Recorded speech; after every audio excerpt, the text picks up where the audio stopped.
Well हामी start गर्छौँ हाम्रो अलिकता लाइभमा प्रब्लम छ नेटवर्क स्लो भएर तर हामी लाइभ पनि गइ नै हाल्छौँ यहाँ तयारी भइरहेछ तर हामी स्टार्ट गर्छौँ फेरि धेरै समय सेकेन्ड डे दोस्रो चरणको दोस्रो ग्रुपको सेकेन्ड डे ट्रेनिङको हामी रिक्याप्चरिङ सेसनमा छौँ हिजो यहाँहरूको सक्रिय सहभागिताका लागि म धन्यवाद दिन्छु यहाँलाई थाहा छ मिडिया एक्सन नेपालद्वारा आयोजना गरिएको यो दोस्रो चरणको दोस्रो दिनको ट्रेनिङमा आज हामी दुईवटा महत्त्वपूर्ण विषयमा फोकस गर्छौँ एउटा भ्रामक र गलत सूचनालाई स्वनियमन र सामाजिक उत्तरदायित्व वहन गरेर कसरी न्यूनीकरण गर्न सकिन्छ र साथसाथै स्वनियमनबाट र सामाजिक उत्तरदायित्वलाई वहन गरेर हामी पत्रकारिता पेशालाई कसरी बढी विश्वसनीय बनाउन सक्छौं भन्ने विषयमा पहिलो सेसन फोकस हुन्छ दोस्रो सेसन ब्रेक पछि एकदमै महत्त्वपूर्ण सेसन छ जसलाई हामी जेन्डर्ड डिसइन्फर्मेसन भन्छौं लैंगिक विषयसँग जोडिएको भ्रामक अथवा गलत सूचनाको सम्प्रेषणले खास गरी अब अलिकता वल्नरेबल ग्रुप्स महिला अथवा बालिका थर्ड सेक्स अथवा यदा कदा पुरुषहरूमाथि पनि यो ट्रोलिङ हुने गाली बेइज्जती हुने यो नग्नताको विषय लगायतका थुप्रै इस्युहरू छन् जेन्डरलाई मिडियाले कसरी बुझिराखेको छ यो विषय वस्तुद्वारा हामी लैंगिक पहिचानको विषयलाई कसरी हेरिरहेछौँ र यस्तो दुष्प्रचारलाई कसरी कम गर्न सकिन्छ भन्ने विषयमा अर्को सेसन रहन्छ त्यो चाहिँ हाम्रो डाक्टर समीक्षाले गर्नुहुन्छ ब्रेक पछि यो दुईटा महत्त्वपूर्ण सेसन तपाईहरुले हिजो धेरै जसो मोडालिटी हाम्रो थाहा पाइसक्नुभयो यो मोडालिटीमा हामी च्याट बक्समा तपाईका प्रश्नहरू खास गरी मोडरेट गर्ने फेसिलिटेट गर्ने ट्रेनरलाई सोधिदिनु भयो भने अनि समय पनि बचत हुन्छ सम्बोधन गर्न पनि सजिलो हुन्छ र क्विकली तपाईको प्रेजेन्टेसनहरु पछि त्यस्तो लाग्यो मलाई बोल्नै मन छ भन्ने लाग्यो भने क्विकली आफ्नो त्यहाँ रेज ह्यान्ड भन्ने छ ह्यान्ड रेज गर्नुभयो भने अनि हामी जो फेसिलिटेट गरिरा हुन्छौं उहाँले ल तपाई बोल्नुस् त भनिहाल्छौं यसरी यसलाई बढी प्रभावकारी बनाउनतर्फ हामी लाग्ने छौं यति भनिसकेपछि अब हामी अलिकता हिजोको रिक्याप्चरिङ गर्छौं हिजोको रिक्याप्चरिङ मा जान्छौं हिजोको रिक्याप्चरिङका लागि हिजो दिनभरि के भयो महत्त्वपूर्ण सिकाइहरू के भए आजको फर्दर एक्सपेक्टेसन के छ त्यस विषयमा आफ्ना कुराहरू राख्नलाई मैले दुईजनालाई अनुरोध गरेको थिएँ दुईजना को तयार हुनुहुन्छ दुई भन्दा तीन जना लिदैनौं हामी समयको कारणले भलन्टियरली नै यसमा स्वयंसेवी हिसाबबाट चाहिँ म बोल्छु भनेर एकले अर्काको कुराहरू नदोहोर्याउने गरी दुई जनाले 2-2 मिनेट बढीमा हिजोको रिक्याप्चरिङ गर्नु पर्यो को रेडी हुनुहुन्छ तयार को हुनुहुन्छ हिजोको रिक्याप्चरिङको पहिलो प्रस्तुतिका रूपमा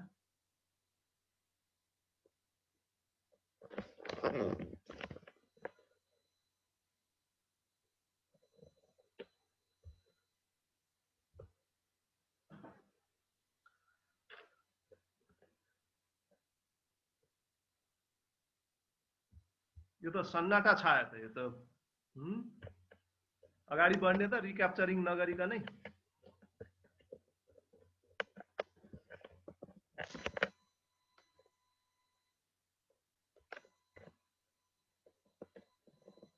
यो फेस टु फेस नभएको कारणले यस्तो सन्नाटा छाउँदा अलिकता हाम्रो प्राविधिक हिसाबले पनि हामी ब्याक हुन्छौं फेरि यसलाई क्विकली दुई जनाले रिक्याप गर्दिहाल्नुस्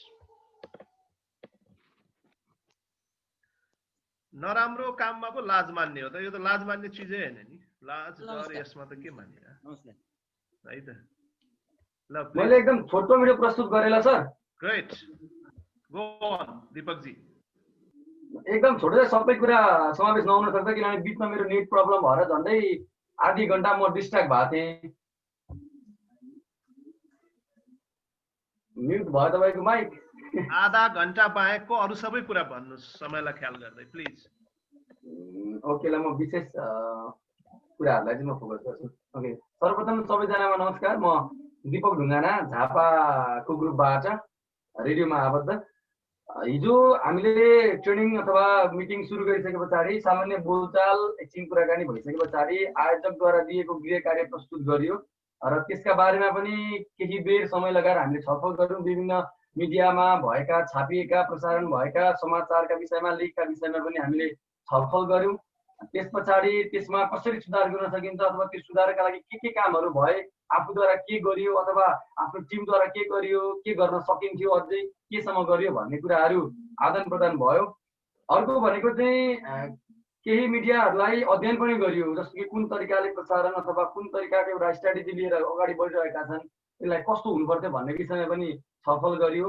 प्लस मिथ्या भ्रामक समाचारका विश्व इतिहासहरू कहिले कहाँ के भएका थिए अथवा कस्तो कस्तो कुराहरूलाई चाहिँ कुन रूपमा घुमाएर भनिएको थियो, स्वार्थपूर्ण तरिकाले प्रस्तुत गरिएको थियो अथवा प्रोपोगेन्डा गरिएको थियो कि अथवा कुन समयमा कस्ता कुराहरूलाई चाहिँ समावेश भएका थिए भन्ने कुराहरूलाई हामीले थोरै सरद्वारा जानकारी लियौँ। र राष्ट्र र समूहका बिचमा चाहिँ एउटा पत्रकारले लेखेको समाचार अथवा कुनै पनि समाचारले कतिको प्रभाव पर्छ, चाहे त्यो उनीहरूको एउटा मेन्टालिटी बनाउनका लागि होस् अथवा एउटा कुनै पनि विषयमा आफ्नो धारणा सोच बनाउनका लागि होस्, हरेक विषयमा कस्तो चाहिँ प्रभाव पर्न सक्छ, एउटा पोजिटिभ अथवा नेगेटिभ परिवर्तन कति धेरैसम्म आउन सक्छ भन्ने विषयमा पनि हामीले छलफल गऱ्यौँ।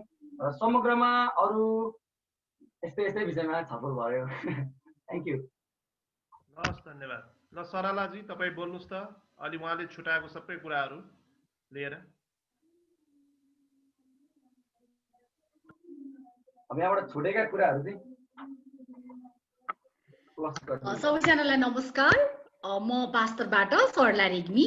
हिजो चाहिँ हामीले पहिलो सत्रमा चाहिँ सामान्य आफ्ना पुराना पहिलो सत्रका पहिलो पटक हामीले गरेका तालिमका बारेमा हामीले र हामीलाई कार्ययोजना दिएका बारेमा हामीले आफ्नो विचार राख्यौँ हैन, हामीले कसरी आफूलाई चेन्ज गर्यौँ भन्ने विचार राख्यौँ।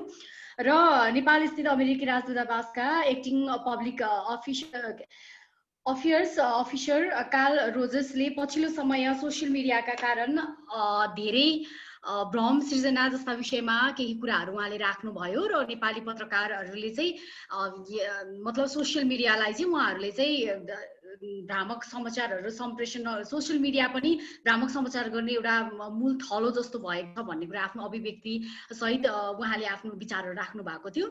अनि त्यस पछाडि भनेको चाहिँ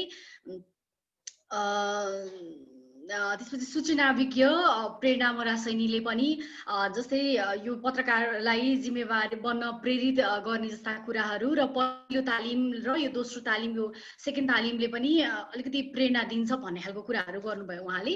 त्यसपछि हामीहरू ब्रेक भयो अनि त्यो पश्चात चाहिँ हामीले लन्च ब्रेक पछाडि चाहिँ हाम्रो यो भ्रामक सूचना र परराष्ट्र नीतिका सम्बन्धमा चाहिँ प्रशिक्षक अन्नपूर्ण एक्सप्रेसका राजनीतिक सम्पादक कमलदेव भट्टराईले चाहिँ यो भ्रामक समाचारहरू चाहिँ हामीले आफैले पनि रोक्न सक्छौँ भन्ने विषयमा चाहिँ विभिन्न टुल्सहरू बताउनु भएको थियो।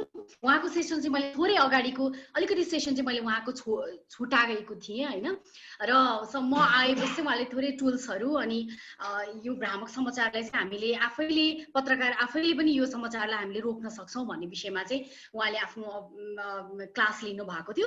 त्यस पछाडि हिजोको सत्र हामीले लगभग सकाएका थियौँ। धन्यवाद सर। ओके, ल अब खविनजीले बाँकी रहेको सबै कुरा ब्रिफिङ गर्नुहुन्छ, त्यसपछि हामी सेसन स्टार्ट गर्छौँ। हस्, धन्यवाद सर। विशेष गरी नदोहोरिने गरी कार्ल्सले युएस एम्बेसीले अथवा युएस सरकारले किन चाहिँ यसरी इन्भेस्ट गरिरहेछ भन्ने सन्दर्भमा पनि केही कुरा राख्नु भएको थियो। त्यसदेखि पछाडि चाहिँ मिथ्या सूचनाले चाहिँ इन्टरनेसनल रूपमा अथवा भनौँ सूचनाको वेग कति छिटो प्रवाह हुन्छ भन्ने सन्दर्भमा पनि कुरा भएर त्यसले असर गर्छ भन्ने सन्दर्भमा केही कुरा राख्नु भएको थियो। त्यसदेखि पछाडि मैले चाहिँ महत्त्वपूर्ण लागेको अनि एकदम धेरै त्यो इन्टरनेसनल कम्युनिकेसनमा मास्टर्सको इन्टरनेसनल कम्युनिकेसनमा पनि त्यो इन्टरनेसनल अफेयर्सको विषयमा पढेको थिएँ। त्यो रिक्यापको टाइपमा भयो अनि अन्तर्राष्ट्रिय सम्बन्धका चाहिँ आधारभूत मापदण्डहरू जे कुरा थिए जसलाई हामीहरूले जर्नलिजममा चाहिँ अन्तर्राष्ट्रिय सम्बन्धका समाचारहरू लेख्दाखेरि न्यूनतम रूपमा पनि पालना गर्नुपर्ने सिद्धान्तहरूको विषय चाहिँ बडो गजबको लागेको थियो। समग्रमा यस्तै नै रह्यो सर हिजो। ओके, अलिकता छुटाइराख्नु भएको छ कुराहरू तपाईँहरूले, मुख्य विषयवस्तुहरू। ल भीम सापकोटा तपाईँ ब्रिफ गर्नुहोस् त। भीम बास्कोटा चाहिँ सर। बास्कोटा, सरी। धन्यवाद। हिजोको सुरुको सेसन चाहिँ मैले आफ्नै व्यक्तिगत समस्याको कारणले कुरा लिन सकिनँ, तथापि दोस्रो सेसनमा मैले पूर्ण रूपमा भाग लिएँ। दोस्रो सेसनमा पत्रकारले के गर्ने भन्ने विषयमा पनि हामीले छलफल गरेका थियौँ। त्यो विषयमा क्लास सञ्चालन भएको थियो। भ्रामक समाचारहरू चाहिँ बढीभन्दा बढी सेयर हुन्छन् र चाहिँ त्यो चाहिँ भाइरल हुने गरेको छ भन्ने कुरा पनि हामीले चाहिँ छलफल गरेका छौँ। खास गरी पत्रकारले एकाउन्ट अहिले सोसल मिडियाहरूको एकाउन्ट कन्फर्म गर्ने, कतिको चाहिँ एकाउन्ट चाहिँ वास्तविक एकाउन्ट हो र फेक एकाउन्ट के हो भन्ने विषयमा चाहिँ पत्रकार सचेत हुनुपर्छ, त्यसको भेरिफाई हुनुपर्छ भन्ने विषयमा पनि क्लास सञ्चालन भएको थियो। खास गरी सोसल मिडिया प्रयोगकर्ताले भ्रामक समाचारहरूलाई भाइरल बनाएको भन्ने विषयमा पनि क्लास सञ्चालन भयो र चाहिँ भ्रामक सूचना चाहिँ अहिलेको मुख्य चुनौतीको रूपमा, हामी पत्रकारको लागि चुनौतीको रूपमा आएको छ भन्ने विषयमा चाहिँ निकै लामो समयसम्म गहन रूपमा छलफल भयो। भ्रामक सूचना, खास गरी पत्रकारहरूले सूचनालाई नै समाचार बनाउने गरेका कारण भ्रामक समाचारहरू चाहिँ पब्लिस हुने गरेको पनि पाइयो। खास गरी चुनावको बेला र चाहिँ शक्ति राष्ट्रहरू बीच द्वन्द्व बढेको बेला चाहिँ भ्रामक समाचारहरू चाहिँ बढीभन्दा बढी आउने र पत्रकारहरूलाई नै युज गरेर त्यस्ता समाचारहरू आउने गरेको पनि पाइयो। कतिपय सन्दर्भमा चाहिँ राज्यले नै भ्रामक समाचारहरू बाहिर ल्याउन चाहिँ प्रयत्न गरेको र पत्रकारहरूलाई प्रयोग गरेको छ। त्यो विषयमा चाहिँ सचेत हुनुपर्छ र पत्रकार एकदम संवेदनशील रूपमा अघि बढ्नुपर्छ भन्ने विषयमा हामीले केन्द्रित रहेर छलफल गरेका छौँ। अहिलेको सबैभन्दा ठुलो चुनौती भनेको नै भ्रामक सूचना नै हो पत्रकारको लागि भन्ने विषयमा हामीले चाहिँ छलफल गरेका थियौँ।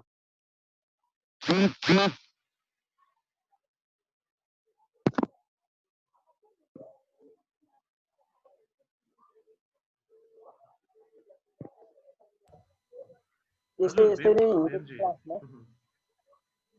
अनि हिजो हाम्रो ब्रिफिङ यो प्रेजेन्टेसन गर्न बाँकी कोही हुनुहुन्छ? क्विकली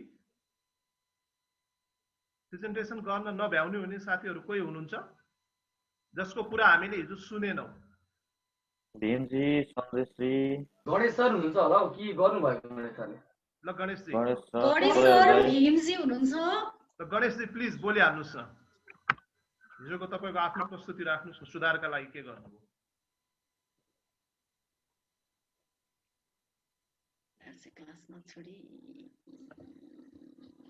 सबैलाई नमस्कार। सर, हिजो जुन भ्रामक विषयको चुनौती सम्बन्धी एउटा समाचारको विषयमा चाहिँ भ्रामक समाचारहरूको निकै चुनौती भनिरहेको कुराहरू चाहिँ विश्वव्यापी रूपमा आइरहेको कुराहरू छ। त्यसमा विषयमा हिजो हामीले धेरै कुराहरू जानकारी प्राप्त गरेका छौँ। यो विषय चुनौती भइरहँदाखेरि सरहरूले जुन हिजो हामीलाई प्रेजेन्टेसन दिनुभएको थियो, यसले चाहिँ नेपालमा भ्रामक समाचारले चाहिँ कस्तो असर पारिरहेको छ, यसको असरले गर्दा समाजमा के कस्तो असर परिरहेको छ भन्ने विषयमा हामीले जानकारी प्राप्त गरेका छौँ। र जुन हिजो कमल सरले हामीलाई दिनुभएको जानकारी अनुसार चाहिँ भ्रामक समाचार अहिले नेपालमा धेरै रूपमा अगाडि बढिरहेको छ। त्यसले गर्दा चाहिँ मिथ्या समाचारहरूलाई चाहिँ कसरी हामीले निराकरण गर्न सकिन्छ भन्ने विषयमा चाहिँ हामीले सरहरूबाट धेरै कुरा जानकारी प्राप्त गरेका छौँ। सर, होइन, तपाईँलाई मैले भनेको चाहिँ तपाईँलाई जुन असाइनमेन्ट दिएको थियो नि गणेशजी, हिजो तपाईँहरू जसको छुट्यो नि प्राविधिक कारणले बोल्न भ्याउनु भएन नि, मैले हिजै भनेको थिएँ नि, त्यो कुरा चाहिँ ब्रिफ गरिदिनुहोस् भनेको। हजुर सर। फर्स्ट ट्रेनिङमा तपाईँले जुन फर्स्ट ट्रेनिङ लिए पछाडि संस्थामा भएका कमजोरीहरू र त्यसमा यो सुधारको लागि प्रयास गरियो भनेर एउटा हामीले मेल गरेका थियौँ नि, हो त्यो चिज चाहिँ ब्रिफ गरिदिनुहोस् भन्नुभयो कि सरले? हिजो छुट्ने साथी जतिहरू सबै जुन हिजो हामीले दिनुभएको अनुसार चाहिँ सर, संस्थामा त्यो न्युजहरू त आउने गर्छ, त यहाँको भ्रामक समाचारहरू कति प्राय यो सामाजिक सञ्जालबाट आएका समाचारहरू चाहिँ त्यो पुष्टि भएका हुँदैन। त्यस्ता समाचारहरूलाई चाहिँ हामीले थप स्रोत अनुसार सब स्रोतलाई मगाएर चाहिँ स्रोतको पुष्टि गरेर चाहिँ स्रोत खोजेर चाहिँ हामीले त्यसलाई पुष्टि गर्नेछौँ। धेरै भ्रामक समाचारहरू त खासै आउने गरेको छैन सर अहिलेसम्म। तपाईँ कुन मिडियामा आबद्ध हुनुहुन्छ गणेशजी? सर म यो नेपालवाणी एफएम इलाममा हजुर सर। ओके ठिक छ। एनिवे अरू हिजो जसको असाइनमेन्टको काम छुट्या छ कोही हुनुहुन्छ? नमस्कार, म तोया भट्टराई। मेरो फोन सिधै असाइनमेन्टमा जानुस् न प्लिज। प्लिज मैले त्यो असाइनमेन्ट अन्तर्गतै चाहिँ अन्नपूर्ण पोस्टको एउटा अङ्कको न्युजहरूलाई हेरेको थिएँ। त्यो हेर्ने बानी पनि पर्यो। करिब 26 वटा समाचार भएको त्यो दिनको समाचार हेर्दाखेरि त्यसमा 5-6 वटा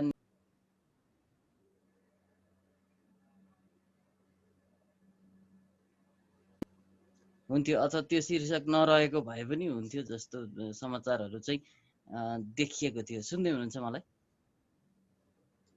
हामी सुनिराखेका छौँ, प्लिज बोल्नुस् त तोयानजी। हामी सुनिरहेका छौँ। तपाईँको आफ्नो असाइनमेन्ट एकदम छोटकरीमा पेश गर्नुस् न।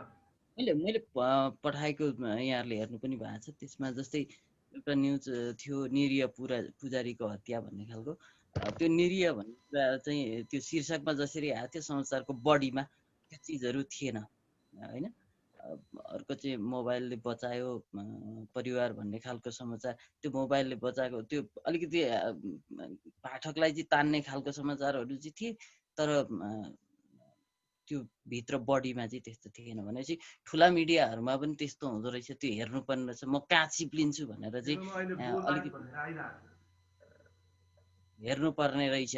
त्यसो भएकोले गर्दाखेरि ती कुराहरूलाई हेरियो र अब साथीहरूसित पनि त्यस्ता विषयमा चाहिँ रिपोर्टर साथीहरूसित सामान्य छलफल गरियो। तर हिजो साथीहरूले भने जस्तै मिडियालाई नै लेखेर पठाउने काम चाहिँ गरिएन। हस्, धन्यवाद।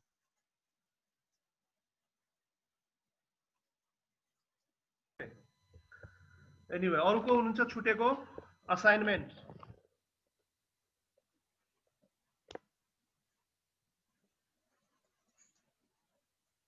सबैको आइसक्यो असाइनमेन्ट? हिन्दी र लेख्न चाहिँ हुनुपर्छ। ल लेखनाथजी ल तपाईँको क्विकली भीमजी प्लिज। मेरो कुरा राख्छु। खास गरी पहिलो चरणको हामीले इलाममा ट्रेनिङ लिएपछि मैले धेरैवटा पत्रिकामा छापिएका समाचारहरू चाहिँ हेऱ्यो। म आफू अन्नपूर्णमा समाचार लेख्छु, 5 स्तरको रिपोर्टर। तर पनि मैले त्यो विषयमा पनि हेरेँ। तर मैले यहाँ स्थानीय मितलाजुङ साप्ताहिक भन्ने पत्रिकाको चाहिँ मेरो असाइनमेन्टमा लेखेर पठाएको थिएँ। खास गरी त्यो ट्रेनिङ लिएपछि चाहिँ ममा एउटा के भयो भने यहाँ कतिका मिथ्याङ्क शब्दहरू, मिथ्याङ्क समाचारहरू छन् र हेडलाइन दोहोरो अर्थ लाग्ने छन् कि शुद्धाशुद्धि कतिको छ भनेर मैले हेरेको थिएँ। खास गरी मैले साउन्डको अङ्कलाई मैले एउटा अङ्कलाई हेरेको थिएँ। त्यो अङ्कमा चाहिँ दोहोरो अर्थ लाग्ने हेडलाइन अथवा पुरै अनर्थ लाग्ने हेडलाइनसम्म पाएँ। जस्तै झरना लेखेको ठाउँमा चाहिँ भरना भएर आइराखेको रहेछ। अनि त्यही पत्रिकामा चाहिँ खास गरी फोटोहरू राखेको छ, तर त्यो क्याप्सन राख्दा फोटोमा एउटा पनि क्याप्सन छैन। त्यसकारण त्यो फोटोले भन्न खोजेको कुरामा चाहिँ अलिकति दोहोरो अर्थ लाग्ने जस्ता खालका फोटोहरू पनि थिए। र शुद्धाशुद्धि पनि हेर्ने प्रयास गरेका थिएँ। अधिकांश चाहिँ शुद्धाशुद्धिमा पनि मिस्टेक हुँदो रहेछ। जस्तै लिड लाइनमा पनि दोहोरो अर्थ लाग्ने बहुअर्थी शब्दहरू प्रयोग गरेको पाएँ मैले चाहिँ। त्यसकारणले अहिले त्यो ट्रेनिङले चाहिँ हामीलाई चाहिँ के चाहिँ फाइदा भएको छ भने हामी आफूले समाचार लेख्दाखेरि कस्ता शब्दमा चाहिँ कसरी ख्याल गर्ने र सेन्टेन्स संयोजन, शब्द संयोजनहरू कसरी गर्ने भन्ने विषयमा चाहिँ अलिकति सचेत गराएको जस्तो मैले महसुस गरिरहेको छु। धन्यवाद। तपाईँले मूलतः व्याकरणसँग जोडिएको, शब्दको चयनसँग जोडिएको कुरा गर्नुभयो। धन्यवाद। अब दुईजना बाँकी हुनुहुन्छ होइन? छुट्नु हुने कि एकजना? प्लिज सिधै प्रवेश गरिहाल्नुहोस्। को बाँकी हुनुहुन्छ?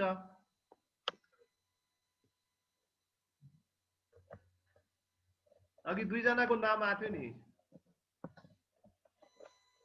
तपाईँले गर्नु भएको छैन भने मैले गर्न भ्याइन भनिदिनुहोस् कि यो अलिकता टाइम हामी अल्मलियौँ तपाईँहरूको रेस्पोन्स नआएका कारणले। हो ल ठिक छ, पछि अवसर पाइन बोल्न पाइन नभन्नु होला। हामीले यो असाइनमेन्टको पार्टलाई अलिक सिरियसली ल्याछौँ। यतिको अवसर दिँदा पनि फेरि प्रेजेन्टेसन नआउँदा चाहिँ अरू अवसर पनि मिल्दैन। हामी अब अगाडि बढ्छौँ। अब आजको सेसनमा हामी प्रवेश गर्छौँ। कृपया तपाईँहरू च्याटमा चाहिँ अलिकता ख्याल गर्नु होला, च्याटमा चाहिँ आफूलाई लागेका प्रश्नहरू राखिदिनु होला। हामी स्टार्ट गर्न खोज्दैछौँ अबको सेसन, जुन म आफै तपाईहरुको बीचमा 50 मिनेट तपाईहरुको बीचमा एउटा प्रस्तुति राख्छु। त्यसलाई टेकेर प्लिज च्याट बक्समा आफ्ना कुराहरू राख्नु होला। तपाईहरुलाई अनुरोध गरेर बोलाइरहँदा अलिकता समस्या देखिएको छ। तपाईहरु आज बढी लजाइराख्नु भएको छ है, अनि त्यो हिसाबले च्याट बक्समा आएका सम्बोधन म गर्ने प्रयास बढी गर्छु।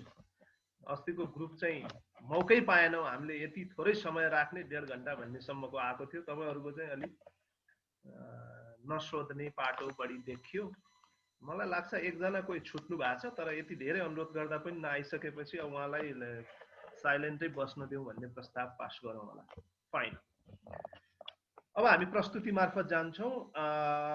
म आफ्नो यो प्रेजेन्टेसनको स्लाइडहरू सेयर गरिदिन अनुरोध गरेँ। यो स्लाइड सेयर हुने बित्तिकै म स्टार्ट गर्छु।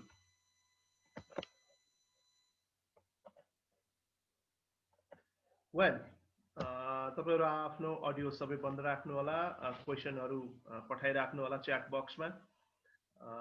एकदम सर्टकट जान्छु म आज। भ्रामक सूचना न्यूनीकरणका लागि मिडियाको स्वनियमन र सामाजिक उत्तरदायित्वको पालना, यी प्रोफेसनलिजमसँगै जोडेर आउने विषयवस्तुहरू हुन्। हाम्रो जस्तो देश जहाँ सामाजिक विविधता एकदमै व्यापक छ, सांस्कृतिक सामाजिक हिसाबबाट पनि, र जुन यो अहिले राज्यको स्ट्रक्चर छ, हामी फेडरलिजममा गइसकेपछि यो स्ट्रक्चरली पनि हामी के देखिरहेछौँ भने अहिले अलिकता विविधता धेरै देखिएको छ। हामीका भाषाहरू धेरै छन्, संस्कृतिहरू धेरै छ, भौगोलिक पहिचान धेरै छ। यस्तो देशमा, यस्ता थुप्रै देशहरूमा जहाँ सोशल डाइभर्सिटी हाई छ, यसका थुप्रै सूचकहरू छन्, त्यहाँ मिडियाको सामाजिक उत्तरदायित्व पनि बढ्छ। हाम्रो डिप्राइभ्ड कम्युनिटीका कुरा गर्नुहोस्, प्रोटेक्सन चाहिने वर्गको कुरा गर्नुहोस्, जस्तो बालबालिका, महिलाको विषयवस्तु होला, अपाङ्गता भएका व्यक्तिहरूको इस्युहरू हुनसक्छ। यस्ता थुप्रै इस्युमा चाहिँ मिडिया सोशली रिस्पोन्सिबल हुनुपर्छ भन्ने प्रिन्सिपल स्कुल अफ थट्स छन्। त्यसको बारेमा थोरै हामी चर्चा गर्नेछौँ भने अर्को मुख्य पाठो, म मेरो आउटलाइन यहाँहरूलाई बताइरहेको छु। अर्को मुख्य पाटो भनेको चाहिँ स्वनियमन, जसलाई अङ्ग्रेजीमा सेल्फ सेन्सरसिप भनिन्छ, सेल्फ रेगुलेसन भनिन्छ। र यो सेल्फ रेगुलेसनको सम्बन्ध सेन्सरसिपसँग र सेल्फ सेन्सरसिपसँग के छ त्यता पनि हामी छलफल गर्छौँ। आफ्ना लागि आफैले नियम बनाइदिएर म यो गर्छु, म यो गर्दिनँ भनेर एउटा लक्ष्मण रेखा कोर्ने भन्छ नि, यसको चाहिँ समय सीमा कोर्ने, लिमिटेसनहरू राख्ने, यो राइट हो यो रङ हो भन्ने कुरा लाई निर्धारण गरेर गयौँ भने मिडियाले भ्रामक सूचनाहरू न्यूनीकरण गर्न सक्छ, पत्रकारले महत्त्वपूर्ण भूमिका प्ले गर्न सक्छ भन्ने आजको यो मेरो सेसनको मुख्य थिम हो। त्यसै अनुसार म अगाडि बढ्छु अर्को स्लाइडमा।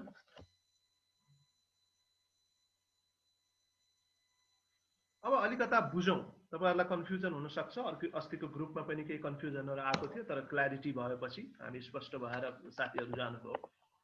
Understanding self regulation and self censorship, यो शब्दहरू एकदम इन्टरचेन्जेबली आइराखेको जस्तो देखिन्छ, उस्तै उस्तै हो। सेल्फ रेगुलेसन भनेको सो नियमन हो नेपालीमा, सेल्फ सेन्सरसिप भनेको आत्म प्रतिबन्ध हो। आत्म प्रतिबन्ध र सो नियमन, सेल्फ रेगुलेसन सो नियमन, सेल्फ सेन्सरसिप चाहिँ आत्म प्रतिबन्ध। अब नेपालमा कस्तो किसिमको एउटा बहस डिबेट चलेको छ भने सेल्फ रेगुलेसनलाई पनि बुझ्ने क्रममा हैन, यो सेल्फ रेगुलेसन भनेको चाहिँ हामीले जे गर्छौँ त्यही नै हो, मिडियाका लागि कानुनहरू बनाइनु हुँदैन, रेगुलेसन चाहिँदैन भन्ने किसिमको बहस पनि छ। त्यो बहस चाहिँ मिडियालाई प्रोफेसनल बनाउने लाइनका हिसाबबाट राम्रो होइन। सबै विषय, सबै विधा र सबै पेसाका लागि राज्यले कुनै न कुनै किसिमको नियमन गरिरहेको हुन्छ।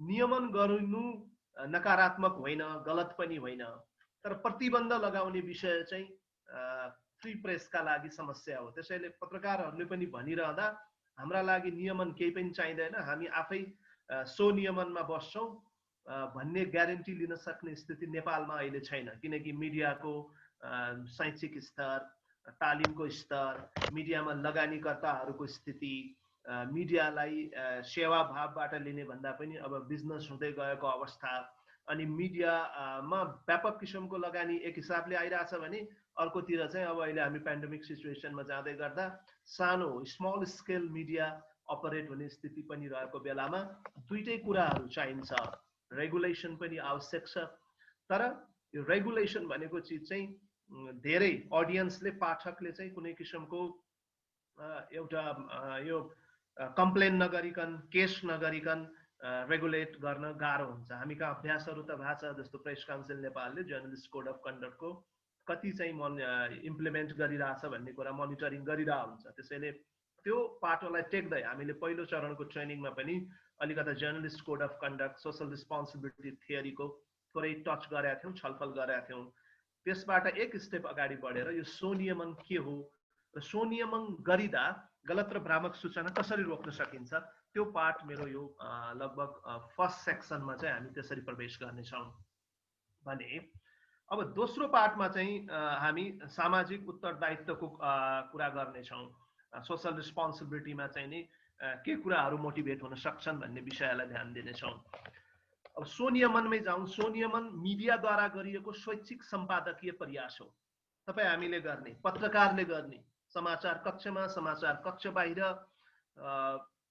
मिडियाले आफ्नो स्वैच्छिक सम्पादकीय प्रयास भ्रामक सूचना नजाओस् गलत सूचना नजाओस् विश्वसनीयता नमरोस् इथिकल स्ट्यान्डर्डमाथि कसैले प्रश्न नउठाओस् हिजो यहाँले सेयर गर्नुभएको थियो नि एकजनाले मलाई त पाठकले अडियन्सले नै तिमीहरूले डिसिमिनेट गरेको सूचना यो किसिमको गलत छ भ्रामक छ यो त इथिक्सको अगेन्स्टमा छ भनेर भनेको विषय यस्ता विषयवस्तुहरू नआउन् भनेर पत्रकारले गर्ने प्रयास हो र इथिकल स्ट्यान्डर्डहरूलाई फलो गर्दै भने स्वनियमन प्रतिबन्ध होइन र यो आत्म प्रतिबन्ध पनि होइन या आत्मा भएछ आत्म हो यो खासमा आत्म प्रतिबन्ध पनि होइन self regulation is not censorship or self censorship भने त्यसो हो भने सेल्फ सेन्सरशिप र सेन्सरशिप चाहिँ के हो त म एकछिनमा आउँछु त्यहाँ स्वनियमन सम्पादकीय स्वतन्त्रताको पूर्ण संरक्षण गर्दै नैतिकता शुद्धता र व्यक्तिगत अधिकारका मान्यताहरूको संरक्षण गरी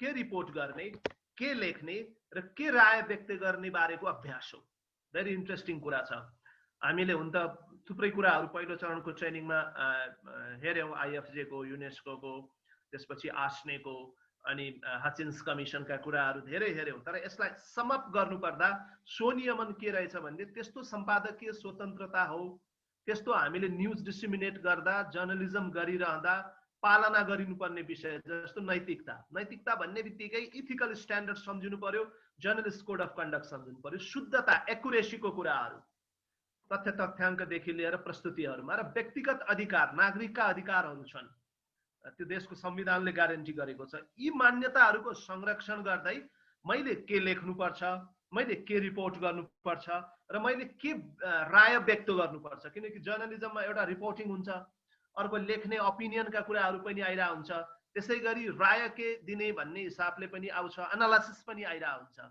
यी सब जे गर्दा पनि रिपोर्टिङ गर्दा लेख्दा र राय व्यक्त गर्दा नैतिकता शुद्धता र व्यक्तिगत अधिकारको संरक्षण गर्ने हिसाबबाट गयौँ इथिकल स्ट्यान्डर्डलाई सेन्टरमा राख्यौँ भने त्यो स्वनियमन गरेको ठहरिन्छ त्यसैले अघि मैले भनिराखेको नियमन चाहिँदैन भन्ने विषयलाई यसले काट्दिन्छ नियमन चाहिन्छ नियमन गरिनुपर्ने विषयमा चाहिँ राज्यका अङ्गहरू आएर अर्ध न्यायिक निकायहरू आएर प्रेस काउन्सिल जस्ता संस्थाहरू आएर तैँले यो गरिनस् उ गरिनस् भन्ने स्थिति नबनोस् त्यसका लागि हामी आफै स्वनियमनमा बस्न सक्छौँ त्यो बस्यो भने मिडियामाथि राख्ने आक्षेपहरू कम हुन सक्छन् भन्ने यो फर्स्ट स्लाइडबाट मैले यहाँहरूलाई प्रस्तुत गरेँ नेक्स्ट वाइ सेल्फ रेगुलेसन किन चाहियो सेल्फ रेगुलेसनमा अब यसमा जानु अगाडि यो स्लाइडमै हामी बस्छौँ एकछिन तर तपाईँहरूलाई मैले सेन्सरशिप र सेल्फ सेन्सरशिपको कुरा बताउँछु सेन्सरशिप भनेको प्रतिबन्ध यो कस्तो भने यो अर्कोले गर्ने चिज हो यो मिडिया आफूले गर्दैन सेन्सरशिप राज्यका निकायहरूले गर्छ अथवा गैर राज्यका निकाय पनि जो आफूलाई शक्तिशाली ठान्छन् जो अब हाम्रो पहिलाको द्वन्द्वको परिवेशलाई हेर्ने हो भने चाहिँ त्यतिखेर यो अलि हात हतियार हुने सङ्गठित समूह अथवा राजनैतिक दल उनीहरूबाट पनि एक किसिमको डर हुन्छ सेन्सरसिपको बेस्ट इक्जाम्पल भनेको चाहिँ जस्तो कि केही त्यस्ता अवस्थाहरू हुन्छन्, राज्य प्रणाली नै परिवर्तन हुने स्थिति आयो भने राज्यका अङ्गहरू को दुरुपयोग बढ्ने सम्भावना हाई हुन्छ। हामीले नेपालमा राजतन्त्रको अन्त्य हुने बेलामा अब नेपालको अन्तिम राजा भनौँ न ज्ञानेन्द्रजीबाट त्यतिखेरको सेक्युरिटी फोर्सेस, त्यतिखेरको सारा सुरक्षा संयन्त्रलाई प्रयोग गरेर राज्यले नियन्त्रण गरेको अथवा स्टेटले चलाइराखेका मिडिया हाउसहरू जस्तो नेपाल टेलिभिजन, रेडियो नेपाल लगायत गोरखापत्र राजशासनलाई पनि नियन्त्रण गरिएको थियो। समाचार वाचकलाई नै समाचार लेखिदिएर ल यो पढ भनेर काँधमा गन राखेका कुराहरू आएका थिए। केही स्वतन्त्र रेडियोहरूमाथि पनि त्यो किसिमको आक्रमण भएको थियो। भनेको कसैलाई फिजिकल अट्याक गर्ने होइन, त्रास देखाउने र आफू अनुकूल समाचार र सूचनाको सम्प्रेषण गर्ने, त्यो मन लागोस् मन परोस् नपरोस् पत्रकारलाई, त्यो चाहिँ सेन्सरसिपको अवस्था हो। त्यो सेन्सरसिपको अवस्था हो भने पत्रकार आफै चाहिँ डराएर मोटिभेसनको अपेक्षा गरेर आफ्नो मोनिटरी फाइदाका कुराहरू गरेर अथवा चाहिँ आफ्नो सुरक्षा र प्रमोसनको इस्युलाई लिएर अरूले केही नभन्दा पनि कुनै शक्ति केन्द्र अथवा स्वार्थ समूहका प्रति लोयल भइदिने हैन। यो मैले लेखेँ भने त फलानु रिसाउनु हुन्छ, म त उहाँलाई रिसाउन दिन्न, बरु पाठकहरू रिसाउन् गाली गरून्, तर यो शक्ति केन्द्र र स्वार्थ समूहलाई चाहिँ म रिसाउन दिन्न भन्ने किसिमको सोचाइ पत्रकारभित्र आयो र जानी जानी आफूले डिसिमिनेट गर्नुपर्ने घटनाहरूलाई पनि उसले डिसिमिनेट गर्न छोडिदियो, सत्य लेख्न छोडिदियो भने त्यो चाहिँ सेल्फ सेन्सरसिप हो, आत्मप्रतिबन्ध हो। डरले, कसैका डरले, आफ्नो चाहना छैन तर डर लागेको छ। त्यो डर भनेको विभिन्न किसिमको हुन सक्छ। एउटा आफ्नो सुरक्षासँग जोडिएको डर हुन सक्छ, आफ्नो सेफ्टीसँग जोडिएको डर हुन सक्छ। अर्को भनेको चाहिँ स्वार्थ समूह र यो शक्ति केन्द्रहरूले मलाई दमन गर्न सक्छन्, मलाई समस्या गर्न सक्छन्, अथवा मलाई प्रमोट नगर्देला, मोनिटरी बेनिफिट नदेला भन्ने किसिमको मनमा त्यो किसिमको तुस राखेर डिसिमिनेट गरियो भने सेल्फ सेन्सरसिप हो। जस्तो सेल्फ सेन्सरसिप नेपालमा यो द्वन्द्वको अन्त्य भइसकेपछि पनि, म मूलतः यो पोलिटिकल द्वन्द्वको कुरा गर्दैछु, अरू किसिमका द्वन्द्वहरू त अहिले पनि पोलिटिकल द्वन्द्व पनि होला कतिपय ठाउँमा, तर जुन माओवादी र तत्कालीन राज्यको एउटा पोलिटिकल कन्फ्लिक्टको अवस्था थियो, धेरै पछि 15-16 वर्ष भइसक्यो यो पिस प्रोसेस स्टार्ट भएर हामी यो छुट्टै राज्य प्रणालीमै प्रवेश गरेको, एउटा रिजिमै अन्त्य गरेको पनि। तर यो बीचमा पनि भर्खर भर्खर चाहिँ यो जुन द्वन्द्वको दुवै पक्षबाट तुसहरू थियो, एक किसिमको डर देखेर चाहिँ यो राज्य र गैर राज्य पक्ष एउटा पिस प्रोसेसमा आइसकेपछि पनि पत्रकारहरू डराउँथे। धेरै जसो चाहिँ यो तराई बेल्टमा त्यसपछि माओवादीसँग अलिकता आस्था राख्ने अथवा राज्य पक्षसँग राख्ने, अरू दलहरूसँग राख्ने आबद्ध भएका पत्रकार, आबद्ध नभएका पत्रकार, स्वतन्त्र भनिएका पत्रकारहरूलाई एक किसिमको होइन मैले त ह्युमन राइट्स इस्युमा लेखेँ, यो चाहिँ अब इन्टरनेसनल क्रिमिनल कोर्टको कुराहरू उठाइदिए अथवा दण्डहीनता अन्त्यका लागि मैले लेख्न थालेँ, पिस प्रोसेसमा चाहिँ यो एमनेस्टी दिनु हुँदैन, ब्ल्याङ्केट एमनेस्टी, एकदम चाहिँ नि यतिकै आम माफी दिनु हुँदैन, हत्या हिंसामा संलग्न हुने त जुनसुकै पक्ष होस् त्यो पक्षलाई त कारवाही गरिनुपर्छ भन्ने हिसाबले न्युज लेख्ने, लबी गर्ने पत्रकारहरू एउटा सेल्फ सेन्सरसिपको अवस्थामा रहनु परेको केही नेपालका रिपोर्टहरू आइएफजेले, एफएनजेले, हामी म आफै पनि संलग्न भएका केही इन्टरेक्सन र रेफरेन्सहरूले त्यस्तो रिपोर्ट पनि देखाएको छ। मैले यहाँहरूलाई किन यो कुरा मेन्सन गरिरहेको छु भने सेल्फ रेगुलेसन, सेल्फ सेन्सरसिप र सेन्सरसिप फरक विषयवस्तुहरू हुन्। रेगुलेसन स्टेटको पक्षबाट पनि चाहिन्छ, त्यो रेगुलेसनको पालना विभिन्न स्वरूपबाट मिडियालाई व्यवस्थित गर्नको लागि र विश्वसनीय बनाउनको लागि पत्रकारले पालना गर्ने स्वतःस्फूर्त रूपमा सेल्फ रेगुलेसन भयो जुन आवश्यक छ, र सेल्फ सेन्सरसिपले चाहिँ मिडियाको रोललाई विक बनाउँछ र पत्रकारहरू आफै आत्मप्रतिबन्धमा बस्यो भने भ्रामक सूचना जाने चान्सेस हाई रहन्छ। शक्ति केन्द्र र स्वार्थ समूहहरू बलियो बन्छन् त्यस्तो अवस्थामा, त्यो अवस्था आउन दिनु हुँदैन, आउनु हुँदैन। त्यसैले करेज लिने हो, त्यो इन्भाइरोमेन्ट क्रिएट गर्दै जाने हो। सेन्सरसिप त स्वतन्त्र मिडियाका लागि एकदमै घातक चिज हो। यो मैले 3टा शब्दहरूको अलिकता तपाईँहरूलाई उदाहरण सहित प्रश्न पार्ने प्रयास गरे। अब सेल्फ रेगुलेसन किन चाहिन्छ त? म एकछिन 10-15 मिनट जति अरू यो फर्स्ट सेक्सनलाई सकाउँछु, त्यसपछि यहाँ तपाईँहरू यहाँ प्रश्न पठाइराख्नु भएको छ, यो पठाउने क्रम जारी राख्नुहोस्, त्यसलाई सम्बोधन गर्छु। किन चाहियो सेल्फ रेगुलेसन भन्दा, सेल्फ रेगुलेसन यो के अरे स्वनियमन किन चाहियो भन्दा मिडियाको क्रेडिबिलिटी, विश्वसनीयतालाई बढाउँछ नागरिकका बीचमा, श्रोता दर्शक पाठकका बीचमा। त्यसै गरी स्वनियमनले अरू पनि के गर्छ भन्दा आम सञ्चारका माध्यमहरू अथवा पत्रकारहरू, मिडियाहरू, पत्रकारिता गर्ने व्यक्तिहरू गैर जिम्मेवार छैनन् भन्ने कुरालाई प्रमाणित गर्छ यदि पत्रकारहरू स्वनियमनमा बसे भने। दोस्रो कारण।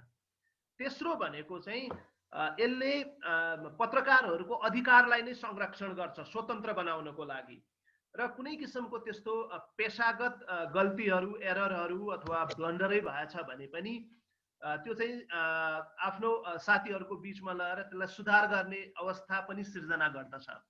र हामी जब यो तथ्यगत गल्तीहरू भइरहेका हुन्छन् र कसैको व्यक्तिगत अधिकारलाई आक्षेप लगाएर प्रवेश गरेर प्रेसमाथि जुन आक्षेपहरू लाग्छ त्यसलाई पनि न्यूनीकरण गर्न सजिलो गर्दछ।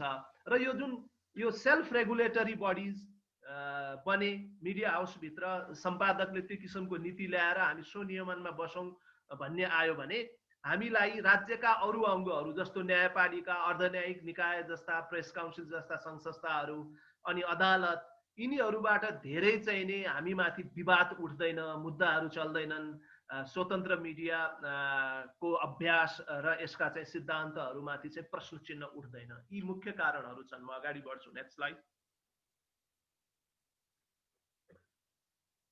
अब अझै यसलाई सजिलो बनाइदिएको छु मैले।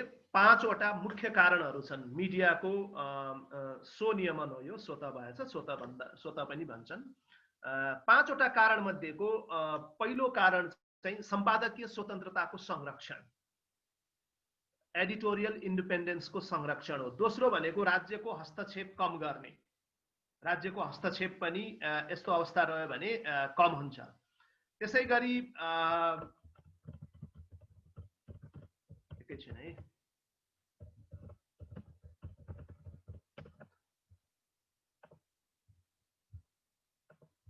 मिडियाको गुणस्तर वृद्धि हुन्छ। अघि नै मैले धेरै व्याख्या गरेँ। मिडिया जवाफदेहिताको प्रमाण पनि हो। मिडियाले सधैँ अकाउन्टेबिलिटीको प्रश्न उठाइरहेको हुन्छ नि अरूमाथि, अनि मिडियाले अकाउन्टेबिलिटीको प्रश्न उठाउने भएर यो म यहाँहरू सबैलाई यो अलिकता मिल्छ, तपाईँहरूको इन्टरनेट विक छैन भने चाहिँ अलिकता भिडियो पनि देखाइराख्नुहोस्, मलाई अलि सजिलो हुन्छ। तपाईँहरू फेस टु फेस हेरिरहँदा बढी इन्टरेक्टिभ हुन्छ, त्यो अनुरोध गरेँ। जसलाई गाह्रो छ उहाँहरू छोडिदिनुहोस्, तर सकभर चाहिँ हामी भिडियो मोडमा पनि जाउँ, त्यसले हाम्रो इन्टरेक्सनलाई बढाउँछ। अब यो मिडिया जवाफदेही, मिडियाले जहिले पनि अरूलाई प्रश्न गर्ने हो नि, जहिले पनि प्रश्न गरिरहने हो। हामी चाहिँ राज्यका अङ्गहरूलाई प्रश्न गर्छौँ, भ्रष्टाचार भयो भनेर प्रश्न गर्छौँ, अनियमितता भयो भनेर प्रश्न गर्छौँ, त्यसै गरी मानव अधिकारको हनन भयो भनेर प्रश्न गर्छौँ, जेन्डर सेन्सिटिभिटी भएन भनेर प्रश्न गर्छौँ, दुरुपयोग भयो भनेर प्रश्न गर्छौँ। अब अहिले नै पनि पेन्डेमिकको स्थितिलाई हेर्ने हो भने हामी कति प्रश्न गरिरहेछौँ। पत्रकारहरूले प्रश्न गरेको गरै छ, पिपी पुगेन अथवा यो प्रोटेक्सन मेजरमेन्टहरू नै चालिएन भनेको यस्तो प्रश्न गर्ने र अरूलाई जवाफदेही बनाउनतर्फ आफ्नो अभ्यास गर्ने पत्रकार आफै पनि जवाफदेही हुनुपर्छ। र स्वनियमनले पत्रकार र मिडियालाई चाहिँ जवाफदेही बनाउँछ र भ्रामक सूचना जाने चान्सेसै राख्दैन स्वनियमनमा पत्रकारहरू बस्यो भने। र अर्को अन्तिम यसको चाहिँ कारण के हो भने पाठकहरूलाई मिडियामा पहुँच गर्न मद्दत पुर्याउँछ। यसले त्यो किसिमको पहुँच वृद्धि गर्छ। तपाईँहरू स्वनियमनमा बस्यौँ, हामी तपाईँ स्वनियमनमा बस्यौँ भने यसले जहिले पनि हाम्रो मिडियामा चाहिँ व्यक्तिको पहुँच, जुन भोइस अफ द भोइसलेस भन्छौँ नि जर्नलिजमलाई, आवाजविहीनहरूको आवाज, त्यो कुरालाई चाहिँ यसले मद्दत पुर्याउँछ।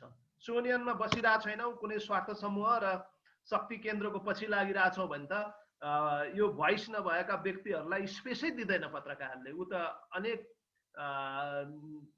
अरू चाहिँ मोनिटरी बेनिफिट्स होला, आफ्नो पदीय फाइदा लिनका लागि त्यस्ता पावर सेन्टरहरू कहाँ धाउने गर्छ। यति कारणले हामीले स्वनियमन गर्नु परेको। नेक्स्ट स्लाइडमा जान्छु म। समाचार संस्थाभित्रको स्वनियमनको पाटो लाई छलफल गरेर अनि म 5 मिनेट जति समय लिएर तपाईहरुले मध्ये अम्बुड्सम्यान भन्ने शब्द कतिजनाले सुन्नु भएको छ च्याट बक्समा एस र नो भन्नुस् च्याट बक्समा एस र नो प्लिज अम्बुड्सम्यान भन्ने शब्द सुन्नु भएको छ र बुझ्नु भएको छ एस र नो भन्नुस् त्यसका आधारमा मैले यसलाई कति व्याख्या गर्ने तय गर्दैछु सुनेको छु भन्नु पाछ एकजनाले दुईजनाले धेरैको नो आयो कोही कोही साइलेन्ट बस्नु भएको छ सुन्या पनि छु सुन्या पनि छैन भन्ने बुझे मैले उहाँहरुको चाहिँ जसको यस नो आएन नि उहाँहरुलाई चाहिँ मैले सुनेको पनि छु सुन्या पनि छैन भन्ने अर्थ लगाएर अगाडि बढ्ने भए म हैन अझै ट्राई गर्नुस् त कतिले सुन्नु भएको छ अम्बुड्सम्यान भन्ने शब्द सुन्नु भएको छैन एनीवे यसमा अलि एकछिन छलफल गरौँ धेरै महत्त्वपूर्ण विषय छ यो किन पनि महत्त्वपूर्ण छ भने सुरुमा हामीका मिडिया काउन्सिलहरू थिएन प्रेस काउन्सिल थिएन सञ्चार मन्त्रालय यो सूचना प्रसारण विभाग यस्ता संस्थाहरू थिएनन् मिडियालाई रेगुलेट गर्ने इन्स्टिट्युसनल डेभलपमेन्ट भइसकेको थिएन विश्वभरि नै म धेरै हिस्ट्रीमा जान चाहन्न भ्रामक सूचना रोक्नलाई अम्बुड्सम्यान एउटा अचूक हतियार बन्न सक्छ अहिले हतियार पोजिटिभ सेन्समा है पत्रकार आफैले आफैलाई काट्ने भनेर फेरि सेन्सरशिप गर्ने भने त होइन यो अम्बुड्सम्यान भन्न शब्द भन्दा अगाडि मिडियाको सेल्फ रेगुलेसन विदिन न्यूज आउटलेटको अवधारणा हो यो मिडियाले आफ्नो सेल्फ रेगुलेसन गर्ने एउटा प्रतिनिधि हो यो स्विस शब्द हो यसको म शब्दको पनि व्याख्या गर्छु एकछिनमा र यो अम्बुड्सम्यान भन्ने छ या अम्बुड्स वुमन भने पनि हुन्छ यसलाई मोर जेनरल फ्रेन्डली बनाउनको लागि अहिले अम्बुड्सम्यान अथवा अम्बुड्स वुमन अथवा अम्बुड्स पर्सन भने पनि हुन्छ तर त्यतिखेर युज हुँदा यो अम्बुड्सम्यान भन्ने शब्दको रूपमा आयो र यसले कुनै विशिष्टीकृत जस्तो नरेन्द्रजीको पूर्वाञ्चल दैनिक भित्र मात्रै अम्बुड्सम्यानको अभ्यास अब नरेन्द्रजीले सम्पादकजीसँग कुरा गरेर यो अभ्यास गरौँ हामी डुज र डन्ट्स आफै बनाऊ तर त्यसको आधार भनेको चाहिँ विश्वभरि र नेपालमा अभ्यास गरिएका मिडियाको चाहिँ रेगुलेटरी इन्स्ट्रुमेन्टहरूलाई पालना गरौँ त्यसपछि हाम्रो त गलत समाचार जाँदै जाँदैन भ्रामक सूचना जाँदै जाँदैन हाम्रै विश्वसनीयता बढ्छ हामी शक्तिशाली पनि बन्छौँ भनेर मिडिया हाउस भित्र नै अभ्यास गर्न सक्ने पाटो भयो उसले के गर्छ त अम्बुड्सम्यान भन्ने व्यक्ति अथवा वुमनले भने मिडियाका आउटलेटहरू त्यहाँको स्टाफहरू र त्यसका प्रयोगकर्ताहरू पाठकहरू अथवा श्रोता दर्शकहरू जो हुनुहुन्छ उहाँहरूको बीचमा चाहिँ एउटा कम्युनिकेसन्सको काम गर्छ त्यो कम्युनिकेसन्सको काम भनेको के हो भने कतै गल्ती भए पूर्वाञ्चल दैनिकले गल्ती गरेको कुरा पाठकले कतै कमेन्ट गर्यो भने त्यो कमेन्टलाई रिजेक्ट गर्ने होइन त्यो कमेन्टलाई हेरौँ न त भनेर खटाइएको मान्छेले सम्पादक र पाठकका बीचमा सहजीकरण गर्ने काम गर्ने व्यक्ति चाहिँ अम्बुड्सम्यान हो प्रतिनिधि राख्ने र त्यस्ता कुनै असहमतिहरू छन् दुई पक्षका बीचमा पूर्वाञ्चल दैनिक अथवा अब दीपकजी संलग्न भएको रेडियो भीमजी संलग्न भएको मिडिया सरलाजीको रेडियो स्टेसन अथवा जो जो हुनुहुन्छ उहाँहरूको मिडिया हाउसमा कुनै गुनासाहरू आयो भने गुनासा हेर्ने व्यक्ति उसले आफ्नो तरिकाबाट हेर्ने होइन विश्वभरि र नेपालभरि प्रयोगमा आएका यो मिडिया रेगुलेटरी इन्स्ट्रुमेन्टलाई प्रयोग गरेर डुज र डन्ट्सलाई प्रयोग गरेर चाहिँ समाधान गरिदिने र सुधार पनि गर्ने बाटो हो नेक्स्ट स्लाइड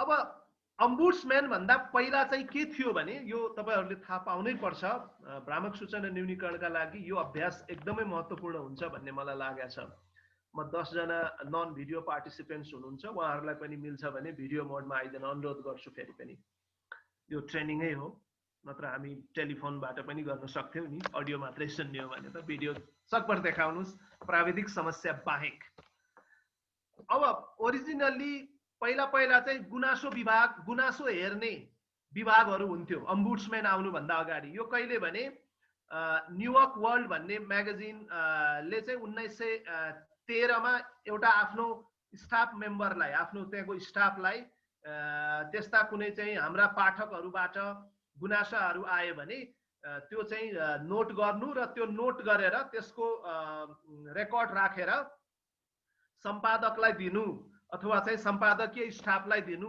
उपसम्पादक सहसम्पादकलाई पास गर्नु भन्ने हुन्थ्यो।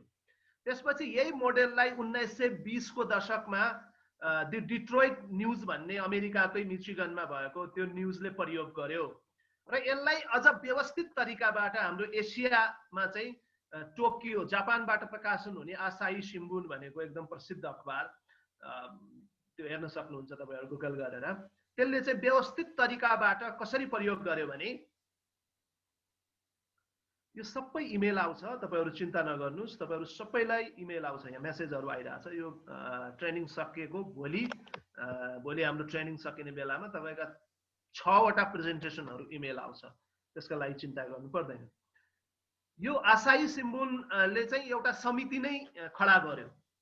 उसले चाहिँ मिडियामाथि हुने मिडियाको भ्रामक गलत सूचना, त्यतिखेर भ्रामक गलत मिथ्या सूचना समाचार भन्ने थिएन, यो फेक न्यूज भन्ने टर्मिनोलोजी त धेरै बढी प्रयोगमा आएको चाहिँ 2014-15 पछि अहिलेको अमेरिकी राष्ट्रपति डोनाल्ड ट्रम्पले आफ्नो निर्वाचन क्याम्पेन, त्यसपछि अहिले पनि आएर मिडियासँग डिल गर्दै जाँदा उहाँलाई अलि प्रतिप्रश्नहरू बढी आउने, जस्तो CNN लगायतका संस्थाहरूलाई यो फेक न्यूज टर्मिनोलोजी बढी प्रयोग गर्नुहुन्छ। तपाईहरु त्यो थुप्रै भिडियोहरू अनलाइनमा युट्युबमा हेर्न सक्नुहुन्छ, त्यस्ता छन्। यो टर्मिनोलोजीको बढी प्रयोग, फेक न्यूज फेक इन्फर्मेसन भन्ने कुरा त 14-15 पछि बढी प्रचलनमा आएको, पोलिटिकल एरिनामा स्कलरली डेफिनेसन त धेरै अगाडिदेखि नै थियो र यसलाई व्यवस्थित तरिकाबाट गुनासो हेर्ने विभागलाई आसाही शिम्बुनले प्रयोग गर्यो। त्यसपछि धेरैले गर्न थाले, मैले खाली हिस्टोरिकल पृष्ठभूमि दिए यसको महत्त्व के छ भन्ने पाटोमा।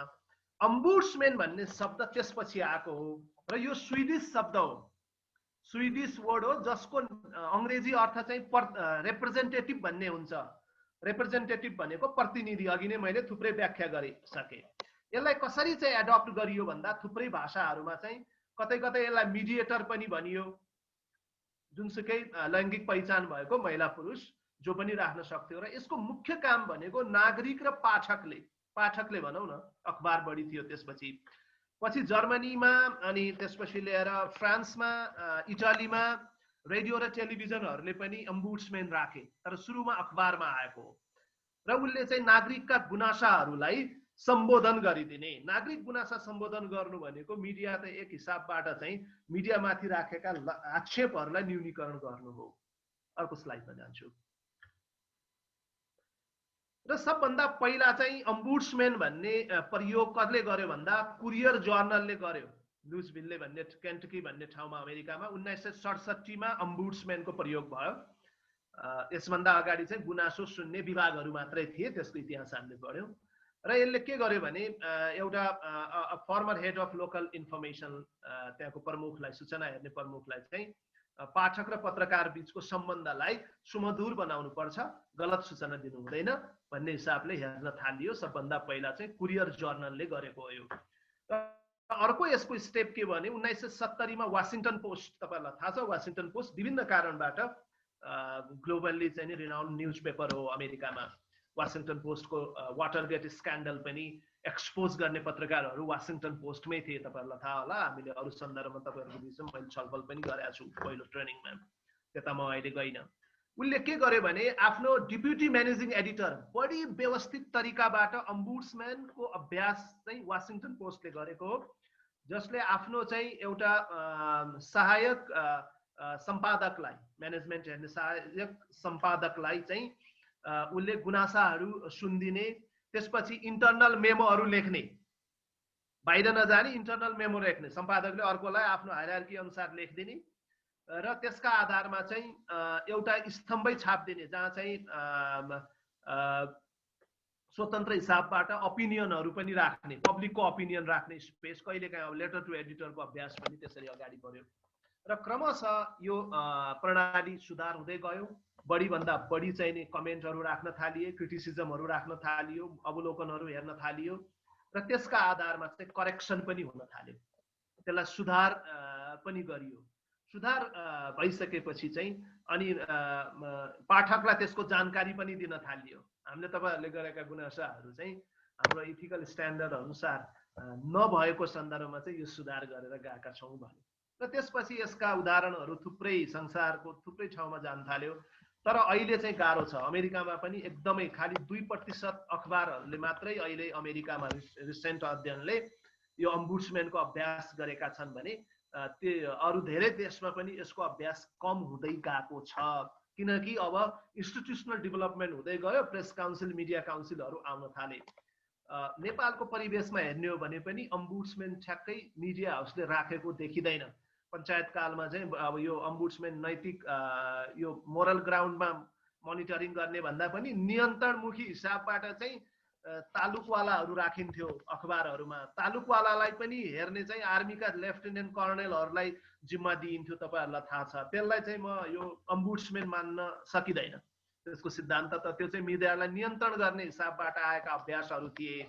अब हाम्रोमा चाहिँ ठुला भनिएका मिडिया हाउसहरू जस्तो कान्तिपुर, अन्नपूर्णले कहिलेकाहीँ प्रेस काउन्सिलले चिठी काट्दा हाम्रो आफ्नै यो जर्नलिस्ट कोड अफ कन्डक्ट हेर्ने आफ्नै साथीहरू छन्, सम्पादकहरू छन्, तिमीहरूले गरेको हामी चिठी दिँदैनौँ भन्ने ठुलो विवाद आएको घटना तपाईँहरूलाई थाहा छ। त्यसलाई पनि अम्बुड्सम्यान मान्न सकिँदैन, किनकि अलिकता रेगुलेटरी मेकानिजम जसले जर्नलिस्ट कोड अफ इथिक्सको कुरा गर्छ, यो यदि journalist code of ethics global सिनारियोमा हामीले जुन पहिलो चरणमा तपाईँहरूको बिचमा इन्टरेक्सन गरेका थियौँ त्यो फलो गरेर जाने स्थितिमा मिडिया हाउसमा कुनै प्रतिनिधि राखिया छ भने त्यसलाई मान्न सकिन्छ अम्बुड्सम्यानको अभ्यास।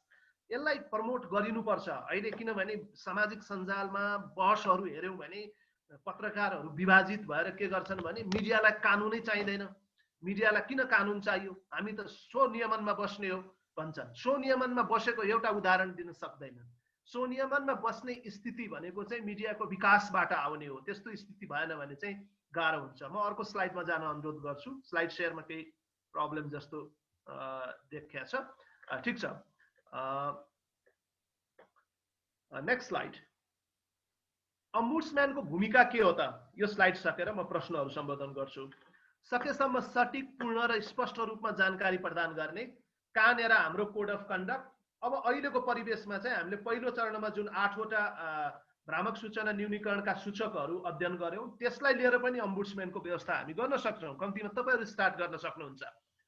त्यसको सटिक जानकारी दिने, आज छापिएको हाम्रो समाचारमा अथवा चाहिँ ओपिनियनमा अथवा हामीले गरेको रेडियो टेलिभिजनको डिस्कसनमा, अनलाइनमा छापेको फोटोग्राफमा अथवा अपलोड गरिएको भिडियोमा यी समस्याहरू छन्, यसलाई जानकारी दिने पोइन्टका आधारमा। त्यसै गरी सूचना र टिप्पणी बीच स्पष्ट भिन्नता तय गर्ने। हाम्रोमा धेरै जसो सूचना, समाचार र टिप्पणी बीचको चाहिँ पृथक यो भिन्नता नै व्याख्या गरिँदैन। त्यसैले यस्तो एकजना व्यक्तिलाई हामीले कन्टेन्ट हेर्न राखिदिउँ जसले सूचना के हो, टिप्पणी के हो भन्ने चाहिँ भिन्नता तय गर्न सक्छ। त्रुटिहरूलाई सुधार गर्ने काम हुन्छ। विविधता र बहुलवाद प्रतिबिम्बित गर्ने, अहिले यसपछि किनकि यो चिज एकदम महत्त्वपूर्ण छ सोशल रेस्पोन्सिबिलिटीको कुरा। व्यक्तिहरूको अधिकार उल्लङ्घन नभएको र उनीहरूको गोपनीयताको संरक्षण भएको सुनिश्चित गर्ने, यो महत्त्वपूर्ण 5वटा काम, 6वटा काम चाहिँ अम्बुड्सम्यान अथवा अम्बुड्स वुमनको हुन सक्छ।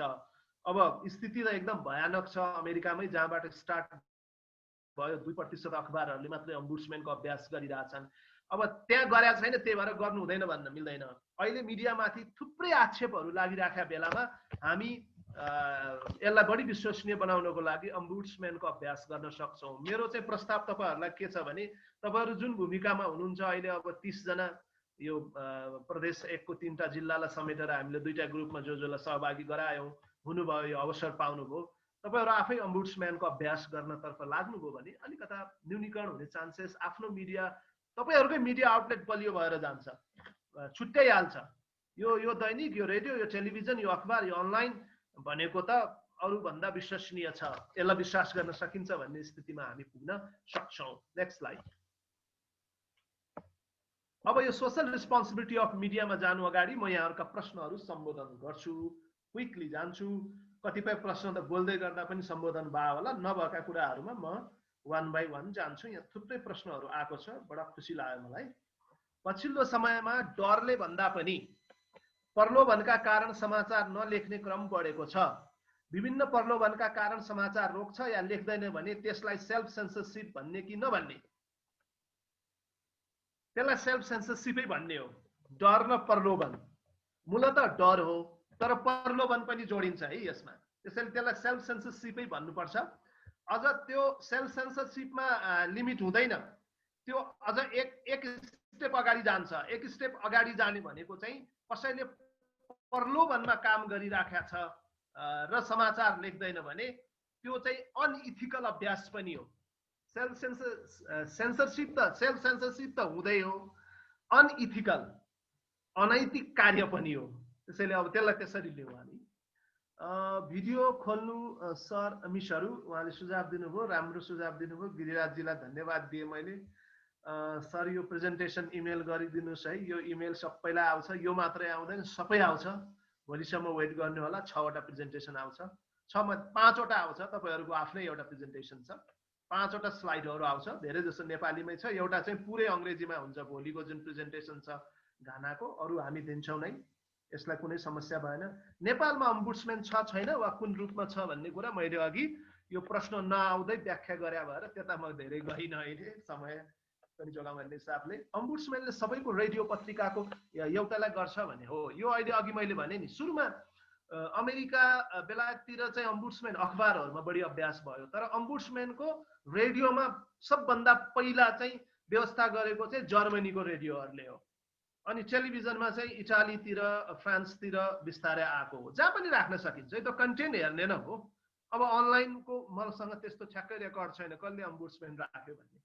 यो चाहिँ अहिले आत्मसात गरेर अलिकता फर्दर रेस्पोन्सिबिलिटी सहित एकजना व्यक्तिलाई जुन हाम्रो सेल्फ रेगुलेसन र इथिकल स्ट्यान्डर्डहरू छन् र हाम्रो सन्दर्भमा अहिले भ्रामक सूचना रोक्नका लागि हामीले तयार बनाएका सूचकहरू छन्, यिनीहरूलाई मेजर गर्ने, अब्जर्भ गर्ने व्यक्ति जुनसुकै सञ्चार माध्यममा पनि राख्न सकिन्छ। सुरुका दिनमा भनेको चाहिँ खालि अखबारहरू बेसी थिए, प्रिन्ट मिडिया बढी थियो, त्यो हिसाबले चाहिँ त्यता शब्दावली आयो। अदरवाइज यसलाई जहाँ अभ्यास गर्न पनि सकिन्छ। पाठक प्रतिक्रिया जस्तै हो कि अनलाइनमा समाचारका अनेकन कमेन्ट देखिन्छन्, यसलाई हेरेर नेपाली मिडियाले केही काम गरेका होला नि त। पाठक प्रतिक्रिया अम्बुड्सम्यान होइन। पाठक प्रतिक्रिया त सबैले स्पेस दिन्छ भनेको, पाठक त जतिखेर पनि स्वतः स्फूर्ति सबबाट पाठकले लेख्ने भनेको चाहिँ जे कुरामा पनि लेख्छ। तपाईँको कन्टेन्टलाई लेखेर छुट्टै प्रतिक्रिया दिने, यो पाठक प्रतिक्रिया भने पाठकको प्रतिक्रिया भयो। स्वतः स्फूर्त journalist code of conduct, ethical standards, विश्वसनीय मापदण्डहरू, विश्वसनीय बढाउनका लागि युज हुने मापदण्डहरूको पालना भए नभएको कुराहरू हेर्ने रिडर अथवा अडियन्स, लिसनर र मिडियाको एडिटोरियल टिमका बीचमा यो सामञ्जस्यता कायम गर्ने, विश्वसनीयतालाई बढाउने र अनइथिकल मिडिया कन्टेन्टलाई डिसिमिनेट हुनबाट रोक्न भूमिका खेल्ने व्यक्ति हो अम्बुड्सम्यान भनेको। त्यसरी बुझौँ यसलाई। इन्टरनेटको गतिको समस्याले भिडियो अफ गरे है, गुड, नो प्रब्लम, त्यसमा हाम्रो भन्नु केही छैन। पत्रकारलाई पारिश्रमिक दिन नसक्ने मिडियाले समाचार मात्रै होइन निकाय राख्ला र सर, भेरी राम्रो छ प्रश्न। अब यो त तोयानाथजीको प्रश्न एकदमै यो सान्दर्भिक प्रश्न छ। पारिश्रमिकै दिँदैन, उसले छुट्टै कन्टेन्ट हेर्ने मान्छे कहाँबाट राख्छ भन्ने कुरा त यो त तपाईँ हामीले राख्ने हो नि त। यही एप्रोच, यही विषय नेपालमा बहसमा नआएका कारणले नेपालको मिडियामाथि क्रेडिबिलिटीको प्रश्न उठेको हो। हाम्रो लगानीको ओरिएन्टेसन रङ छ। मिडियामा लगानी पैसा हुनेले गर्ने हो, जस्तो सुकै हिसाबबाट कमाओस् भन्ने जुन ओरिएन्टेसन छ त्यो गलत छ। अब डेमोक्रेटिक प्रिन्सिपलबाट त यो लिबरल भएन, लगानी पनि रोक्छ र भन्ला, तर त्यो लगानीको स्रोत खोज्ने कि नसोध्ने, जसले मिडिया भनेको अकाउन्टेबिलिटी माथि प्रश्न उठाउने हो। मिडियामा नि लगानी गर्ने व्यक्तिहरूको स्रोतको खोजी भएको तपाईँहरूले सुन्नु भएको छ? कसैले उत्खनन गर्नु भएको छ? मान्छेहरू साइलेन्ट बस्दिन्छन्। कहिलेकाहीँ मिडिया हाउसहरूको द्वन्द्व हुँदा चाहिँ अलिकता बाहिर आउने हामीले देखेका छौँ। यो होइन सुमार्गीजीको र अनि यो सिरोयाजीको बेला बखतमा चाहिँ त्यस्तो किसिमको द्वन्द्वका कारणले के कहाँको चिजहरू छताछुल्ला भएर मिडियामा बाहिर आउने गरेका छ। केही हदसम्म नेपाल रिपब्लिक मिडियाको पनि यो नागरिक लगायतका अखबार चलाउनेहरूको। तर सामान्य अवस्थामा चाहिँ पत्रकारले पनि त्यता उत्खनन गरेको त देखिँदैन। त्यता ठुलो समस्या छ, त्यो ठुलो समस्या हो। त्यसले यता धेरै जसो हाम्रो मोरल ग्राउन्डलाई पनि प्रभावित पार्छ नै, र यस्तो पारिश्रमिकै नदिनेबाट आश गर्न त सकिँदैन। तर हामी कम्तीमा एडिटोरियल स्टाफलाई घचघचाउन काम चाहिँ गर्न सक्छौँ। कुनै सञ्चार माध्यमले जनवादी गीत बजाउँदैन, कुनैले राप्रपाका विरुद्धमा समाचार प्रसारण गर्छ, कुनै मिडिया हाउसले हिन्दी कन्टेन्ट प्रसारण गर्दैनन्। यो कस्तो खाले सेन्सरसिप हो भनेर खबिनजीबाट आएको छ, पाँचथरबाट धेरै कुराहरू टच गर्नु भएको छ उहाँले होइन। धेरै कुरा टच गर्ने क्रममा चाहिँ उहाँले टच गरेको 3टा कुराहरू छ। अब कुनै समाचारले राप्रपाको कुरा दिँदैन भन्नुभयो होइन, अब्जर्भेसन गरेकै आधारमा होला यसलाई म सम्बोधन गर्ने प्रयास गर्दैछु।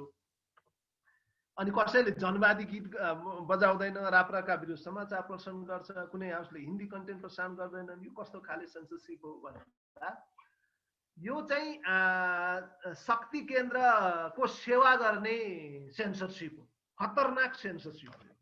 यो सेल्फ सेन्सरसिप नै हो। मिडियाले चाहिँ वाचडग रोल प्ले गर्नुपर्ने, मिडिया चाहिँ ल्यापडग भएको यो उदाहरण हो। यो सेन्सरसिप ल्यापडग भएको, शक्ति केन्द्रको ल्यापमै बस्दिने गोदी मिडिया भनेर ठुलो टर्मिनोलोजी आयो नि इन्डियामा। एक थरी मिडियाले त्यहाँ कमेन्ट गरे, हिजो तपाईँहरूले सोध्दै हुनुहुन्थ्यो कि इन्डियन मिडिया चाहिँ एकदमै degraded to level of ethical crisis भन्ने छलफल भएको थियो हिजो। मैले त्यसबारेमा अलि अगाडि राइजिङ नेपालमा एउटा आर्टिकल पनि देखाएको थिएँ, धेरै नै इन्डियनहरूले नै सेयर गरिरहेको थियो। यो कुन लेभलमा पुग्यौँ त? अलिकता इथिकल क्राइसिसको इस्यु पनि हो, खबिन्जीले उठाइरहेका विषय। त्यो जतासुकै टच होस्, जनवादी गीत अथवा चाहिँ राप्रपातिर हिन्दी कन्टेन्ट भनेको चाहिँ यो अलिकता भेस्टेड इन्ट्रेस्ट सर्भ गर्ने सेन्सरसिपै हो, एक किसिमको सेल्फ सेन्सरसिप हो। तर साथसाथै अनइथिकल काम पनि हो। मिडियाको रोललाई वाचडगबाट ल्यापडगतिर सार्ने अभ्यास पनि हो, त्यसरी हेर्न सकिन्छ यसलाई। यसका डाइमेन्सनहरू धेरै छन्, तर अब समस्या छ हाम्रोमा।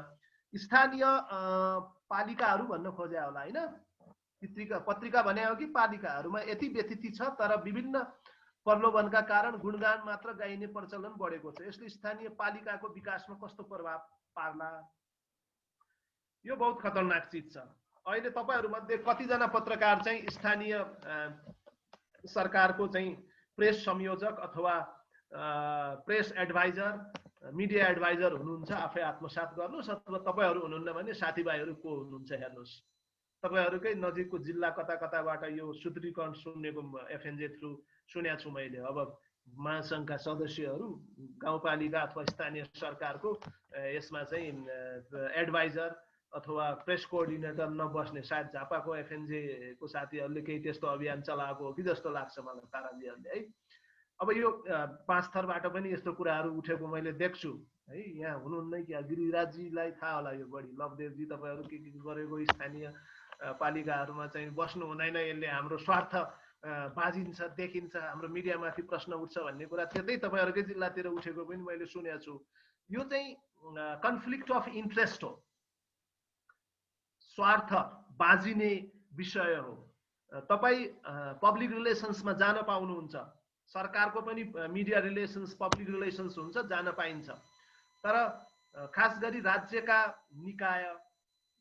निकाय होस् अथवा चाहिँ अरू मानौ न गैर राज्य पक्ष पनि होला, तपाईँ कुनै त्यस्तो चाहिँ नि कर्पोरेट हाउसमा गएर म मिडिया रिलेसन्स हेर्छु, जागिर खान्छु र पत्रकारिता पनि गर्छु भन्नुभयो भने गाह्रो हुन्छ। तपाईँले जस्तो गाउँपालिका अथवा नगरपालिका, उपमहानगर, महानगरपालिका अथवा कुनै मन्त्रालयको प्रेस एडभाइजर, प्रेस कोअर्डिनेटरको जिम्मा लिइसकेपछि अनि जर्नलिजम पनि एउटा अखबार चलाउनु भयो, रेडियो चलाउनु भयो भने, अनलाइन अथवा टिभी नै चलाउनु भयो भने, त्यतिखेर तपाईँले त्यो गाउँपालिका, त्यो संस्थाले गरेको भ्रष्टाचार उत्खनन गर्न तपाईँलाई मोरल समस्या हुन्छ। तपाईँ गर्नुहुन्न। आफ्ना साथीहरूलाई पनि के भन्नुहुन्छ भने, अरे यार म छु त्यहाँ, म छु, मेरा कारणले पनि यो भ्रष्टाचार त एक्सपोज नगर भन्नुहुन्छ नि त। मिडियालाई पनि प्रभावित पार्नतिर जानुहुन्छ। त्यसैले यो अलिकता मोरल समस्या हो। तर राम्रो प्रश्न उठाउनु भयो, यसमा हामी सतर्क बसौँ। तपाईँ यदि जाँदै हुनुहुन्छ कुनै मिडिया हाउस के अरे कुनै पालिका अथवा स्थानीय सरकारको मिडिया एडभाइजर अथवा कोअर्डिनेटरको भूमिका भने जर्नलिजम छोडिदिनुहोस्। त्यो समयलाई कम्तीमा सुधारै गर्ने हो भने अनि मिडिया रिलेसन्समा मात्रै बस्नुहोस्। यो एउटा सुझाव म दिन सक्छु। अहिलेको परिवेशमा अब पटक्कै चाहिँ जाँदै नजानुहोस् त भन्न मिलेन। मिडिया रिलेसन्सको काम त सबै संस्थाहरूले गर्न पाउँछन्। अब अम्बुड्सम्यानको प्र्याक्टिस अख्तियार र राष्ट्रिय सतर्कता केन्द्रमा रहेछ, त्यो कति प्रभावकारी होइन? त्यो त्यस्तोमा अम्बुड्सम्यान भन्ने हुँदैन। अम्बुड्सम्यान नितान्त जर्नलिस्टिक कन्टेन्ट सुधार गर्नका लागि हो। त्यो खुफिया संस्था अथवा सूचना दिने, स्पाइङ गर्ने, सुधार गर्ने पाटो नन जर्नलिस्टिक आउटलेट र अर्गनाइजेसनमा अम्बुड्सम्यानको अभ्यासलाई त्यति सार्थक मान्न सकिँदैन। त्यो अरू नै विषय हो। त्यो उनीहरूले सुधार गर्न राखेको भनेको अम्बुड्सम्यान होइन।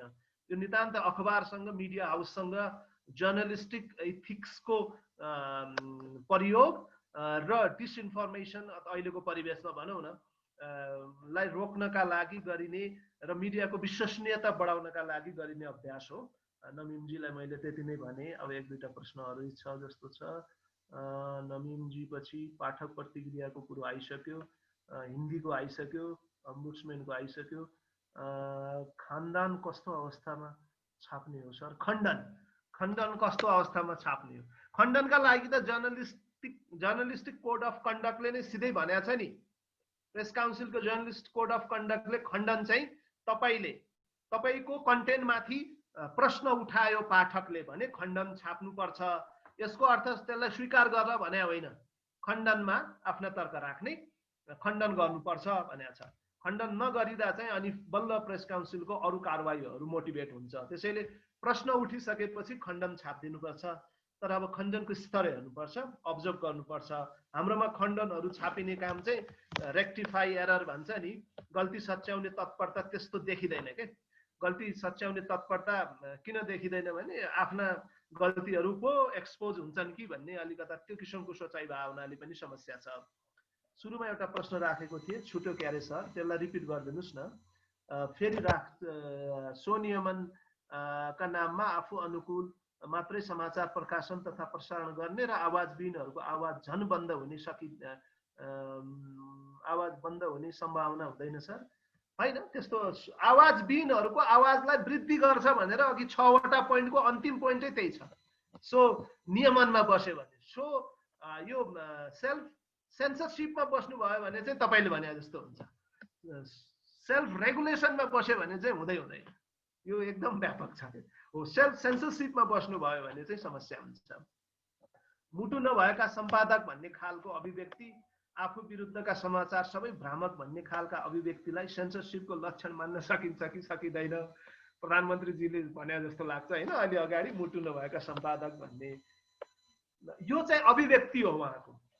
यो चाहिँ अब राज्यका निकायमा सरकारमा बस्ने मान्छेहरूको नेचरै त्यही हो। हेर्नुहोस्, यो अहिले ओलीजीको मात्रै समस्या होइन के, यो सबैले त्यही गर्दै आइरहेको छ। तर त्यो जस्टिफाई गर्न खोजे होइन मैले।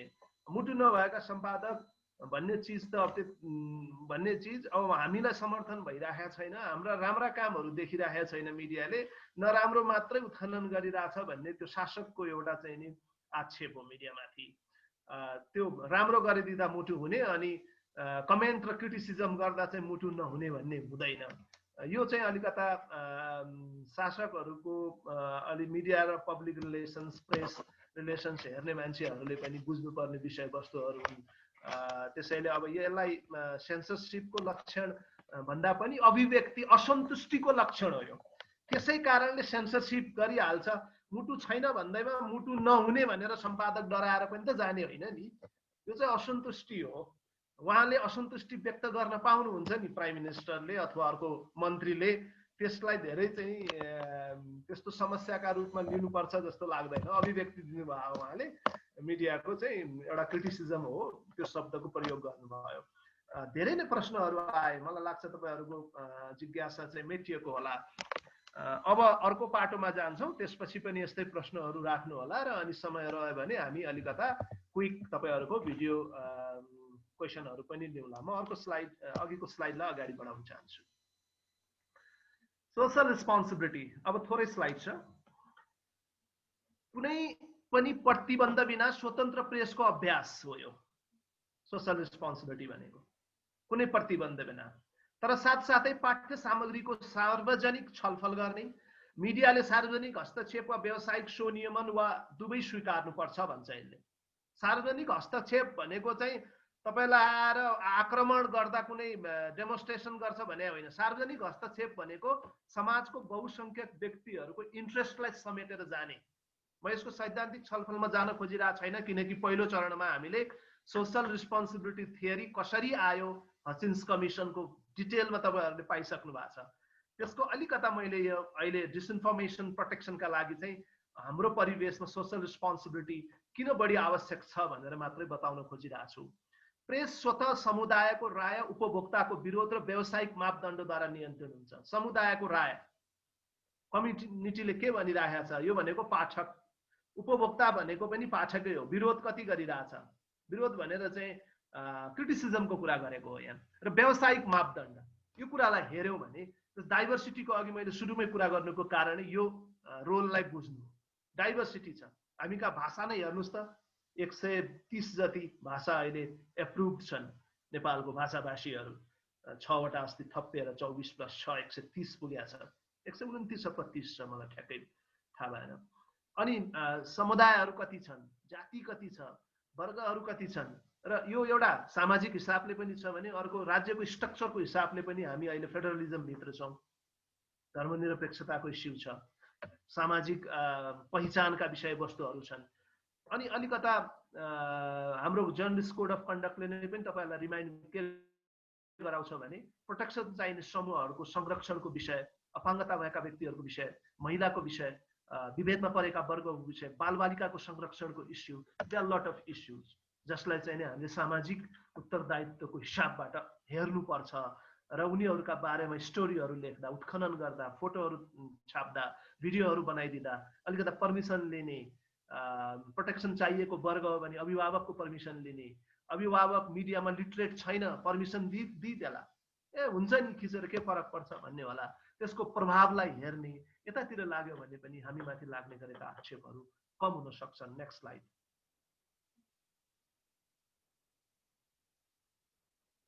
अब यसमा म धेरै गइनँ, क्विकली गए। सञ्चार माध्यम र पत्रकारले सत्यमा आधारित अर्थपूर्ण सूचनाको व्यापक विवरण सन्दर्भ अनुसार दिने, लास्ट टाइमबाटै मैले थोरै क्यारी गरेको छु। सार्वजनिक टिप्पणी र आलोचनाका मञ्चहरू प्रदान गर्ने, सार्वजनिक टिप्पणी सबैलाई गर्न दिने, सामाजिक विभिन्न समूहको प्रतिनिधिमूलक तस्बिर प्रस्तुत गर्ने, सांस्कृतिक सम्पदाको सम्प्रेषण गरी अहिले हामी कहाँ कोरोना पिरियडमा पनि सांस्कृतिक सम्पदा र यो धार्मिक अभ्यासको विषय लिएर हेर्नुहोस् त, काठमाडौँमा यो रथको इस्युको पनि धेरै उठ्यो, मिडियामा विवादास्पद कुराहरू पनि आयो, दुई पक्ष पनि आयो। यो पेन्डेमिकको सिचुएसनमा कसरी सूचना डिस्ट्रिमिनेट गर्ने, त्यहाँ हुँदा हुँदा नक्कली पत्रकारै पेश भएर प्रहरीमाथि आक्रमण गरेको इस्यु पनि आयो। नक्कली पत्रकार, प्रेस ज्याकेट पनि लगाएको छ, क्यामेराले खिच्या पनि छ, हेर्नुहोस् अब कार्ड पनि भिर्या छ, तर इन्भेस्टिगेसन गर्दै जाँदा पत्रकार नक्कली निस्क्यो। भनेपछि अब तपाईँ हामीलाई के लाग्न सक्छ भने हामी त राम्रै गरिरहेछौँ, नक्कली पत्रकारको बिगबिगीका कारण चाहिँ नि भ्रामक सूचना गयो भन्ने लाग्न सक्छ। त्यो एउटा पाटो हो। यो विभिन्न आवरणमा जर्नलिजम गर्ने, विभिन्न आवरणमा जर्नलिजमलाई बदनाम गर्ने मान्छेहरूलाई पहिचान गर्नुपर्ने पाटो एउटा अब त्यो रेगुलेटरी हिसाबबाट राज्यका निकायले गर्लान्, उनीहरूलाई फेसिलिटेट र सहयोग गर्ने पाटो पत्रकारितासँग सम्बन्धित सङ्घ संस्थाहरूले गर्लान्। आफै प्रवेश त गर्नु हुँदैन त्यो विषय, यो त क्रिमिनल अफेन्स नै हो नि। पत्रकारै नभएको मान्छे पत्रकार हुँ भनेर पेश गरेर अनि चाहिँ प्रहरीमाथि जाइ लाग्दा। तर त्यसका अरू सांस्कृतिक पक्षहरूमा पनि बहस भएको छ, पेन्डेमिकसँग जोडिएका घटनाहरू छन्। यस्तो विषयलाई अलि ख्याल गर्ने, नागरिकको थाहा पाउने अधिकारमा चाहिँ कम्प्रोमाइज गर्नु भएन भन्ने पाटो मैले खालि हचिन्स कमिसनको रिकमेन्डेसन्स जुन 5 वटा थियो जसको डिटेल हामीले पहिलो चरणमा छलफल गरेका छौँ, अहिले पनि रिमाइन्ड गराए तपाईँलाई अलिकता सोसल रेस्पोन्सिबिलिटी बुझ्न सजिलो होस् भनेर। Next slide. थ्याङ्क यू, यति नै हो, मसँग त केही पनि छैन। प्रश्नहरू सोध्नुहोस्। अघि चाहिँ तपाईँहरूको थुप्रै च्याटमा प्रश्नहरू आए, धेरै नै आए, 14-15 वटा जति प्रश्नहरू सम्बोधन गरेँ मैले। अब चाहिँ तपाईँहरूलाई एकैछिन हामीसँग लगभग 11 मिनट जति बाँकी छ। अघिका प्रश्नहरू नदोहोरिकन कसैलाई अब भन्न मन छ भने क्विकली आफ्नो माइक अन गर्नु होला, ह्यान्ड रेज गर्नु होला। यो नियम पालना गरौँ न, ह्यान्ड रेज गर्नु चाहिँ रेज ह्यान्ड भनेर लेखा छ, जसले ह्यान्ड रेज गर्नुहुन्छ उहाँहरूलाई बोल्न दिन्छु, नियम पनि पालना गरौँ ल। अनि न यो प्राविधिक कुरा पनि राम्रो हुन्छ कि।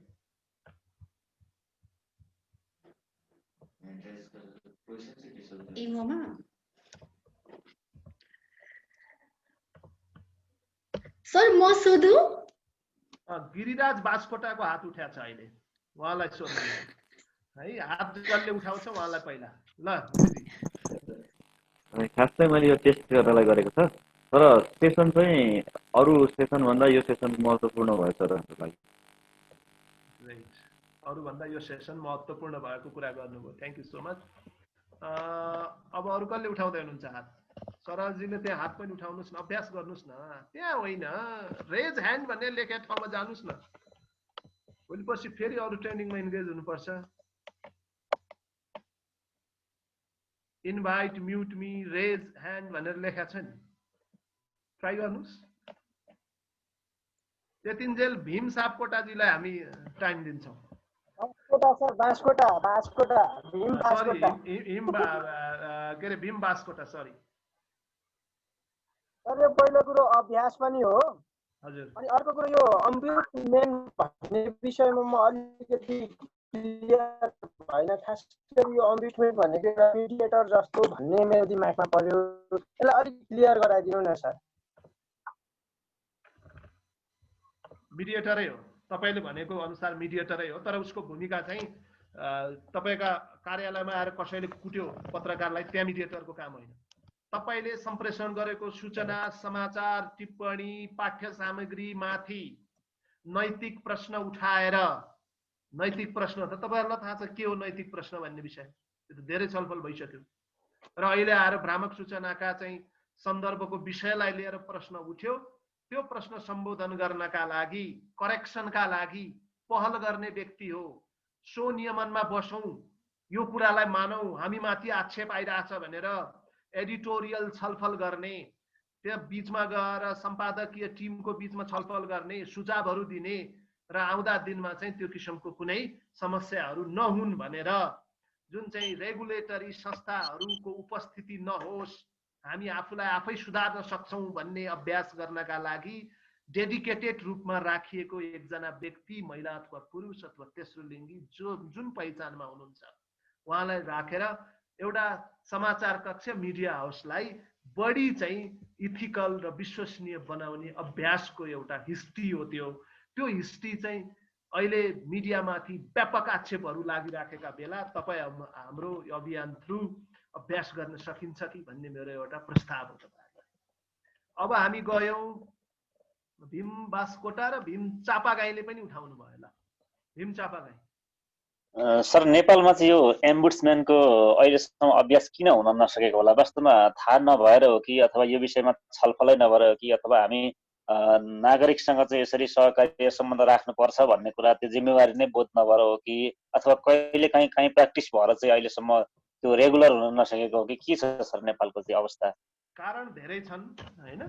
अघि एउटा स्यालेरीको इस्यु उठ्यो, श्रमजीवी पत्रकारहरूको हकितका विषयमै मिडिया हाउसहरूले ध्यान दिन नसकिराखेको बेलामा अब यो जर्नलिस्ट कोड अफ इथिक्सलाई हेर्ने, सेल्फ रेगुलेसनमा राख्ने, छुट्टै डेडिकेटेड मान्छे किन राख्ने भन्ने मिडियाका लगानीकर्ताहरूको गलत ओरिएन्टेसन एउटा कारण हो। अनि त्यसपछि भनेको चाहिँ जुन हामी मिडिया को सेल्फ रेगुलेसनको कुरा गर्छौं, त्यो रिपोर्टरहरूमा बढी सीमित छ। मैले नेपालमा दैनिक अखबारका थुप्रै यस्ता सम्पादकहरू देखेको, भेटेको र अनुभव गरेको छु जसलाई जर्नलिस्ट कोड अफ कन्डक्ट जिन्दगीमा कहिले पढेको थाहै छैन। रिपोर्टरलाई त धेरै कुरा थाहा छ, बुझ्नुभयो नि, रिपोर्टरलाई धेरै कुरा थाहा छ, सबै सम्पादकलाई भने होइन, दैनिक अखबारका केही सम्पादकहरूलाई अफ द रेकर्ड भन्ने कुरै थाहा छैन। एकजना नेताको मृत्यु भइसकेपछि, रविन्द्र अधिकारीजीको मृत्यु भइसकेपछि हामीसँगको अफ द रेकर्ड कुराकानीमा उहाँले यो हवाईजहाज खरिदको विषयमा यस्ता कुरा गर्नु भएको थियो भनेर लेख्नु भएको छ। दैनिक अखबारको सम्पादकले काठमाडौँमा एक्सक्लुसिभ इन्टरभ्यू भनेपछि सम्पादकीय त्रुटिहरू देख्छु म यसलाई बुझ्ने कुरामा। तर रिपोर्टरहरूको बीचमा धेरै छलफल छ। म त धेरै जसो क्यापासिटी बिल्डिङमै इन्गेज छु अहिले पत्रकारहरूको। यो त अहिले डिसइन्फर्मेसनको आयो, थुप्रै इस्युमा हामी काम गरिरहेछौँ।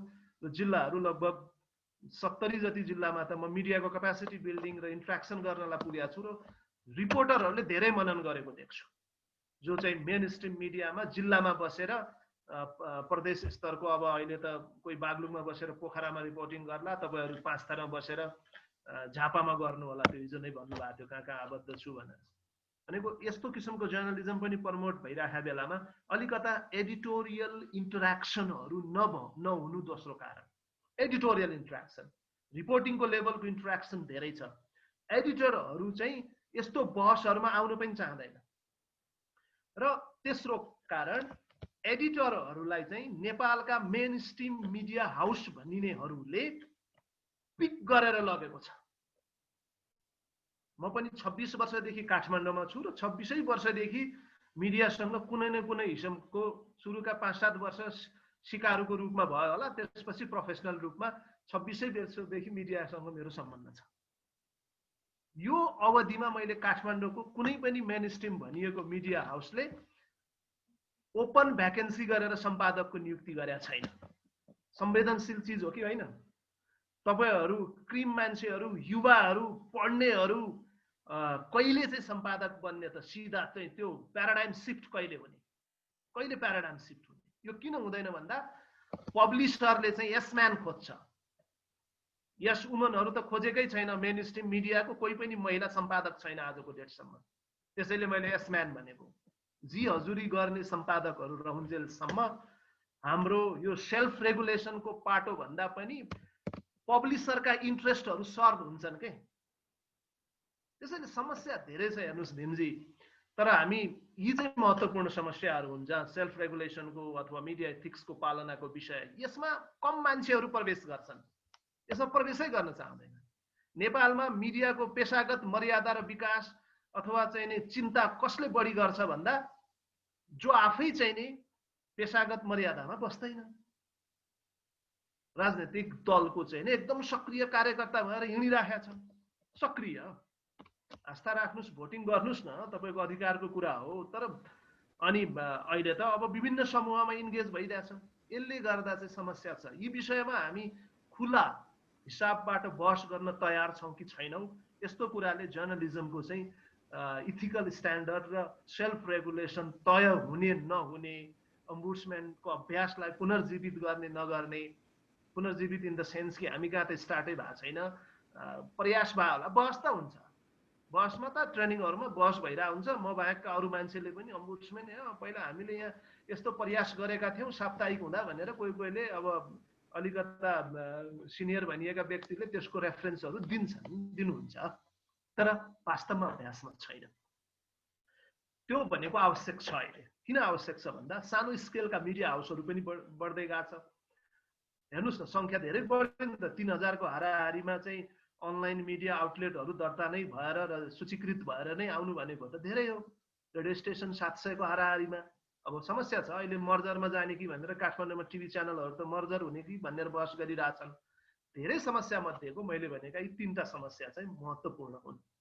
इम्पोर्टेन्ट कुरा नै न्यूजमा आउनु पर्ने हो। त्यही कुरा अफ द रेकर्ड भनिन्छ। यसलाई चाहिँ के भनिन्छ? इम्पोर्टेन्ट कुरा अफ द रेकर्डको कुरा अस्ति नै राष्ट्रपतिजीका सम्पादकहरु जाँदा पनि धेरै चल्यो नि, सुन्नु भएको छ तपाईहरुले रिसेन्टली। तर त्यहाँ चाहिँ उहाँहरु रिपोर्टिङका लागि गए होइन नि त। अब यो के हुन्छ भने देशका सर्वोच्च संस्थाहरु अथवा चाहिँ नि head of the state, head of the गभर्नमेन्टले सर थोरै जस्तै त्यो जिम्मेवार निकायहरूले समाचारकै लागि प्रयोग गरिने सामग्रीहरू त्यसरी दिँदाखेरि पनि अफ द रेकर्डै भन्दिन चाहिँ मिल्छ कि मिल्दैन नैतिक रूपमा? के अफ द रेकर्ड राष्ट्रपतिले त्यो दिन जे कुरा भनिन् ती त सबै समाचार बन्ने। तपाईलाई म अफ द रेकर्डकै कुरा स्पष्ट पार्दै छु। यो सुन्नुभयो भने तपाईको यो थप जिज्ञासा नि पूरा भइहाल्छ। यो अफ द रेकर्ड भन्ने चीज कस्तो हो भने your source is trusting you,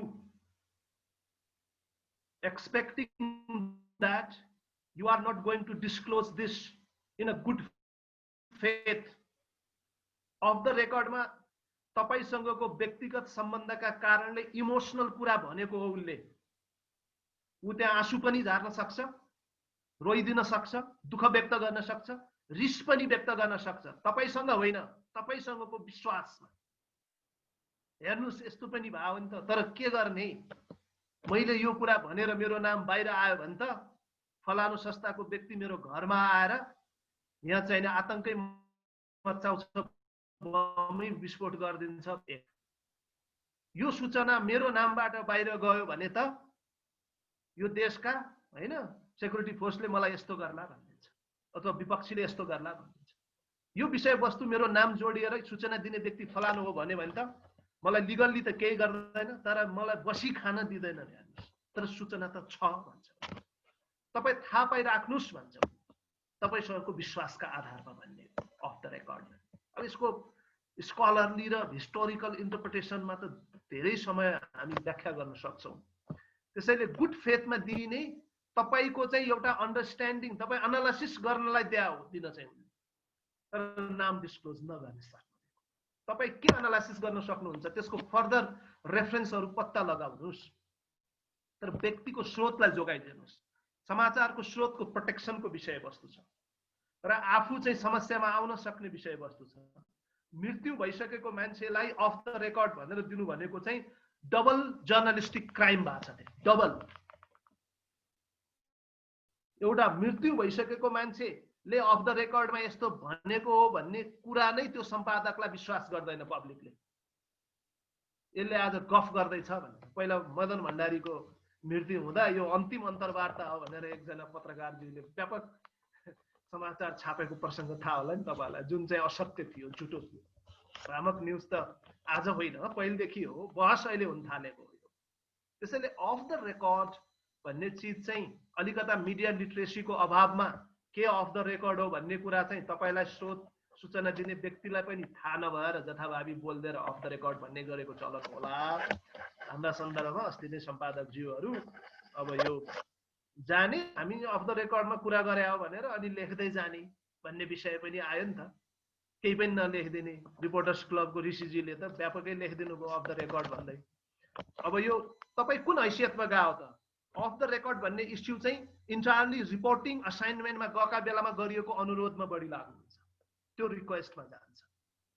त्यसैले यो चाहिँ अलिकता इथिकल इस्यु हो, मोरालिटीसँग जोडिएको कुरा हो। यहाँ कसैले अफ द रेकर्डको प्रकरणमा खबिनजीले त्यो एउटा लिङ्क पनि पठाउनु भएको छ, त्यो पनि हेर्नु होला। यो विवेकसँग जोडिएको कुरा हो, तपाईँको कन्भिक्सनसँग जोडिएको कुरा हो। त्यसको ग्यारेन्टी ठेक्का न म लिन्छु, न अरू कसैले तपाईँलाई सेयरिङ गर्ने सिकाउनेले लिन्छन्, न तपाईँको सम्पादकले लिन्छ, तपाईँको कन्भिक्सनले लिने। यो चाहिँ म डिस्क्लोज गरौँ या नगरौँ भन्ने कुरा तपाईँको कन्भिक्सनले। अहिले त जर्नलिजमको ट्रेन्डै हेर्नुहोस् न, इन्डियन मिडियामा कुन ढङ्गले गइरहेको छ। हामी कहाँ पनि त्यो ट्रेन्ड फलो गरौँ भन्ने हिसाबले आउने मान्छेहरू बढिरहेछन्। अब यो सबै रेगुलेसन गर्ने संस्थाहरू त अभाव छ यहाँ, त्यसैले सेल्फ रेगुलेसनमा बसौँ भन्ने हाम्रो प्रस्ताव हो कि। अरू कुनै यहाँ खबिनजीको आइसक्यो, अघि सम्बोधन भयो होला। अब गिरिराजजी, भिमजी, अरू कोही फाइनल एउटा प्रश्न लिन्छु छ भने, अन्यथा अब हामी ब्रेकमा जान्छौँ। आज चाहिँ धेरै नै प्रश्नहरू आए, यहाँ क्ल्यारिटी पनि भयो होला। सर यो अफ द रेकर्ड ठ्याक्कै क्लियर भएन हौ, अझै यस भित्रका कुरा बुझ्ने, but I mean main point यहाँ चाहिँ हो, यही चाहिँ हो भन्ने म अलि। तपाईँ दिपकजी रेडियोमा काम गर्दै हुनुहुन्छ होइन? Okay good. तपाईँ मसँग आउनुभयो, म मानौ कुनै मानवाधिकार उल्लङ्घनको घटनामा दोषी भनिएका व्यक्तिहरूको बारेमा तपाईँलाई सूचना दिँदैछु। कुनै राज्य पक्षका सेक्युरिटी फोर्सेसले अथवा विद्रोहीका व्यक्तिहरूले, हात हतियार भएका व्यक्तिले, बोर्डरमा हुने व्यक्तिहरूले मेरो कोही आफन्तलाई मारिदियो, तर त्यसको सूचना कसैलाई थाहा छैन। मैले आफन्तलाई मारेको कुरा पत्रकारलाई भन्न चाहन्छु, तर मेरो नाम गयो भने ती विद्रोहीहरूले, ती हतियार सज्जित व्यक्तिहरूले मलाई पनि मार्छन्। बुझ्नुभयो नि? त्यो चाहिँ एनोनिमस स्रोतमा गयो। एनोनिमस स्रोत भनेर तपाईँ लेख्न पाउनुहुन्छ, तर हाम्रोमा एनोनिमस स्रोत भने कस्तोमा बढी प्रयोग हुन थाल्यो भने मन्त्रालयका एक अधिकारीले बताए भनेर जान थाल्यो। कहिलेकाहीँ अफ द रेकर्डको कुरा चाहिँ एनोनिमस स्रोत आउने भएर पत्रकारहरू बढी कन्फ्युज भइदिन्छन्। अब तपाईँले लामो कन्भर्सेसन गर्दै हुनुहुन्छ कोही एकजना व्यक्तिसँग भ्रष्टाचारका बारेमा, फेरि मानवाधिकार र भ्रष्टाचार मात्रै अफ द रेकर्ड हुन्छ त नभन्नु होला है, उदाहरण सबै दिन मिल्दैन, एक दुईटा दिँदा।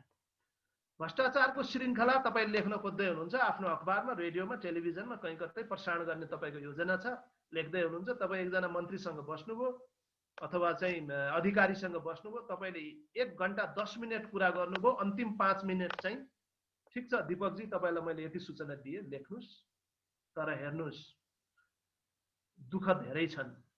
यो दुःख खालि तपाईँसँगको सम्बन्धका कारण म तपाईँलाई पोख्न मात्रै सक्छु, अलि मन हलुको होस् भनेर। घटना यस्तो पनि छ, यो सूचना बाहिर आउने बित्तिकै फेरि मेरो नाम लिनुभयो र समाचारै बाहिर ल्याउनु भयो भने त मलाई गाह्रो हुन्छ। यसलाई तपाईसँग मात्रै सीमित राखौँ भनेर दिइने सूचना चाहिँ अफ द रेकर्ड। कहिलेकाहीँ अफ द रेकर्ड भन्ने कुरा सबै कुरा अफ द रेकर्ड हुँदैन। के कुरा अफ द रेकर्ड राख्ने भन्ने कुरा मिडिया लिटरेसीको अभावमा कहिलेकाहीँ स्रोतले तपाईँलाई अफ द रेकर्ड नहुने चिज पनि अफ द रेकर्ड भनेर अनुरोध गर्छ। तपाईँ समाचारको स्रोतलाई तपाईँ जोगाउनुहुन्छ कि जोगाउनुहुन्न तपाईँमा भर पर्छ कि होइन। लेखिदिन्छु समाचारको स्रोत किन जोगाउनु पर्यो र, फर्स्ट एन्ड लास्ट स्रोत हो भन्ने तपाईँको चाहना हो भने लेख्नुहोस्।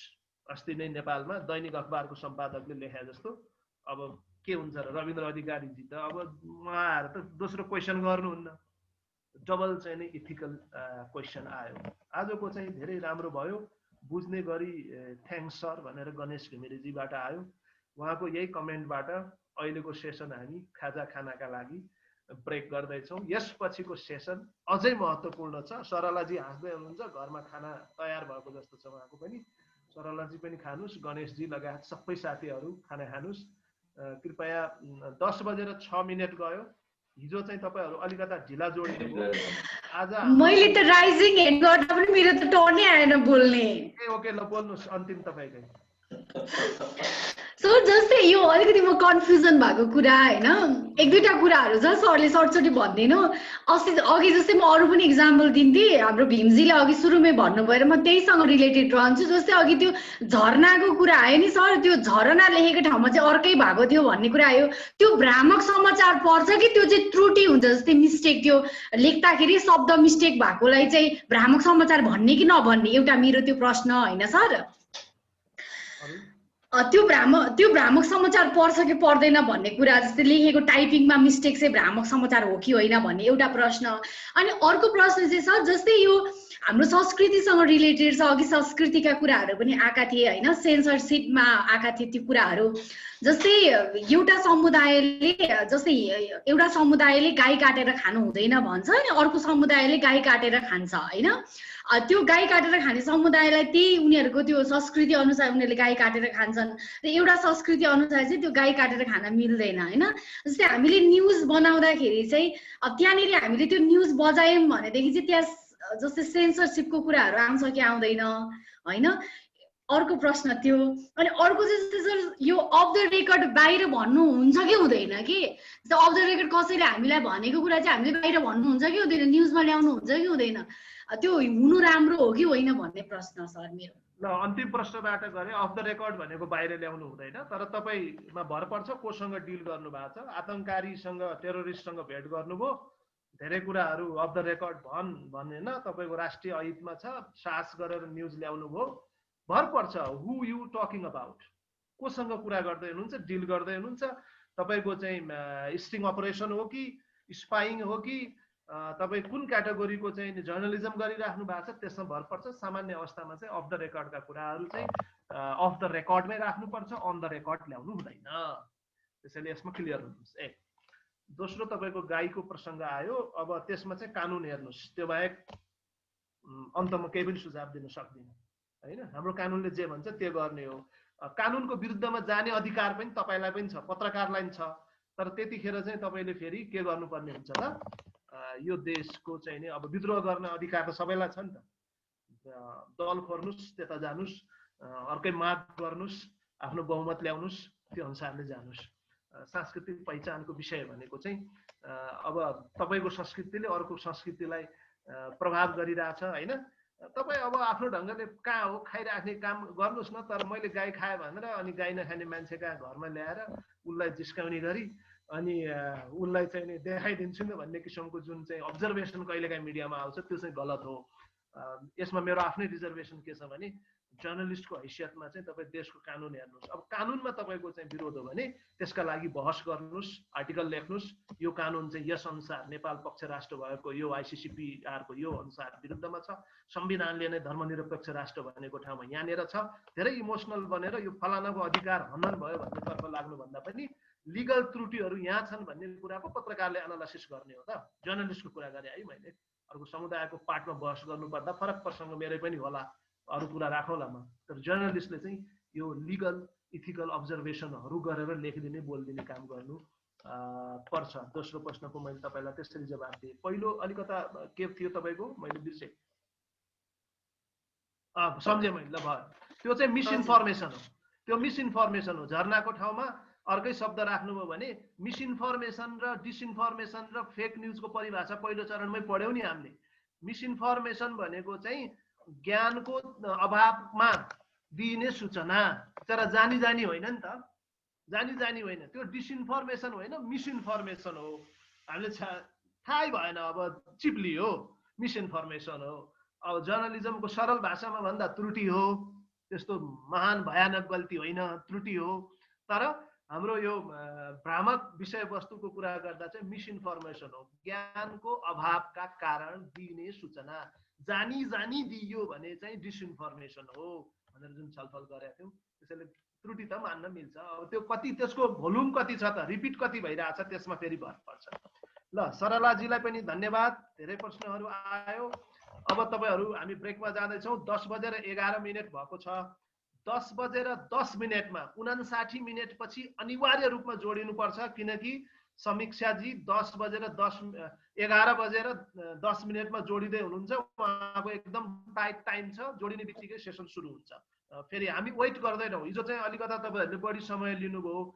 आज हाम्रो चाहिँ प्राविधिक समस्या छैन, फेसबुकमा लाइभ जानु बाहेकको प्राविधिक समस्या आएन। हामी आज लाइभ गर्न सकेनौँ पहिलो सेसन, दोस्रो सेसन हामी पक्कै लाइभ गर्ने प्रयास गर्छौँ। केही छैन, हाम्रो यो रेकर्डेड भिडियो छ, ट्रेनिङ हो आखिर, लाइभ नगए पनि यो प्राविधिक कारणले जान नसकेको मात्रै हो। यति भन्दै तपाईँहरू सबैलाई धन्यवाद दिएर तपाईँ हामी लन्च ब्रेकका लागि 1 घन्टा छुट्टिन्छौँ र त्यही लिङ्कमा जोडिनु होला है। Thank you so much. नमस्ते।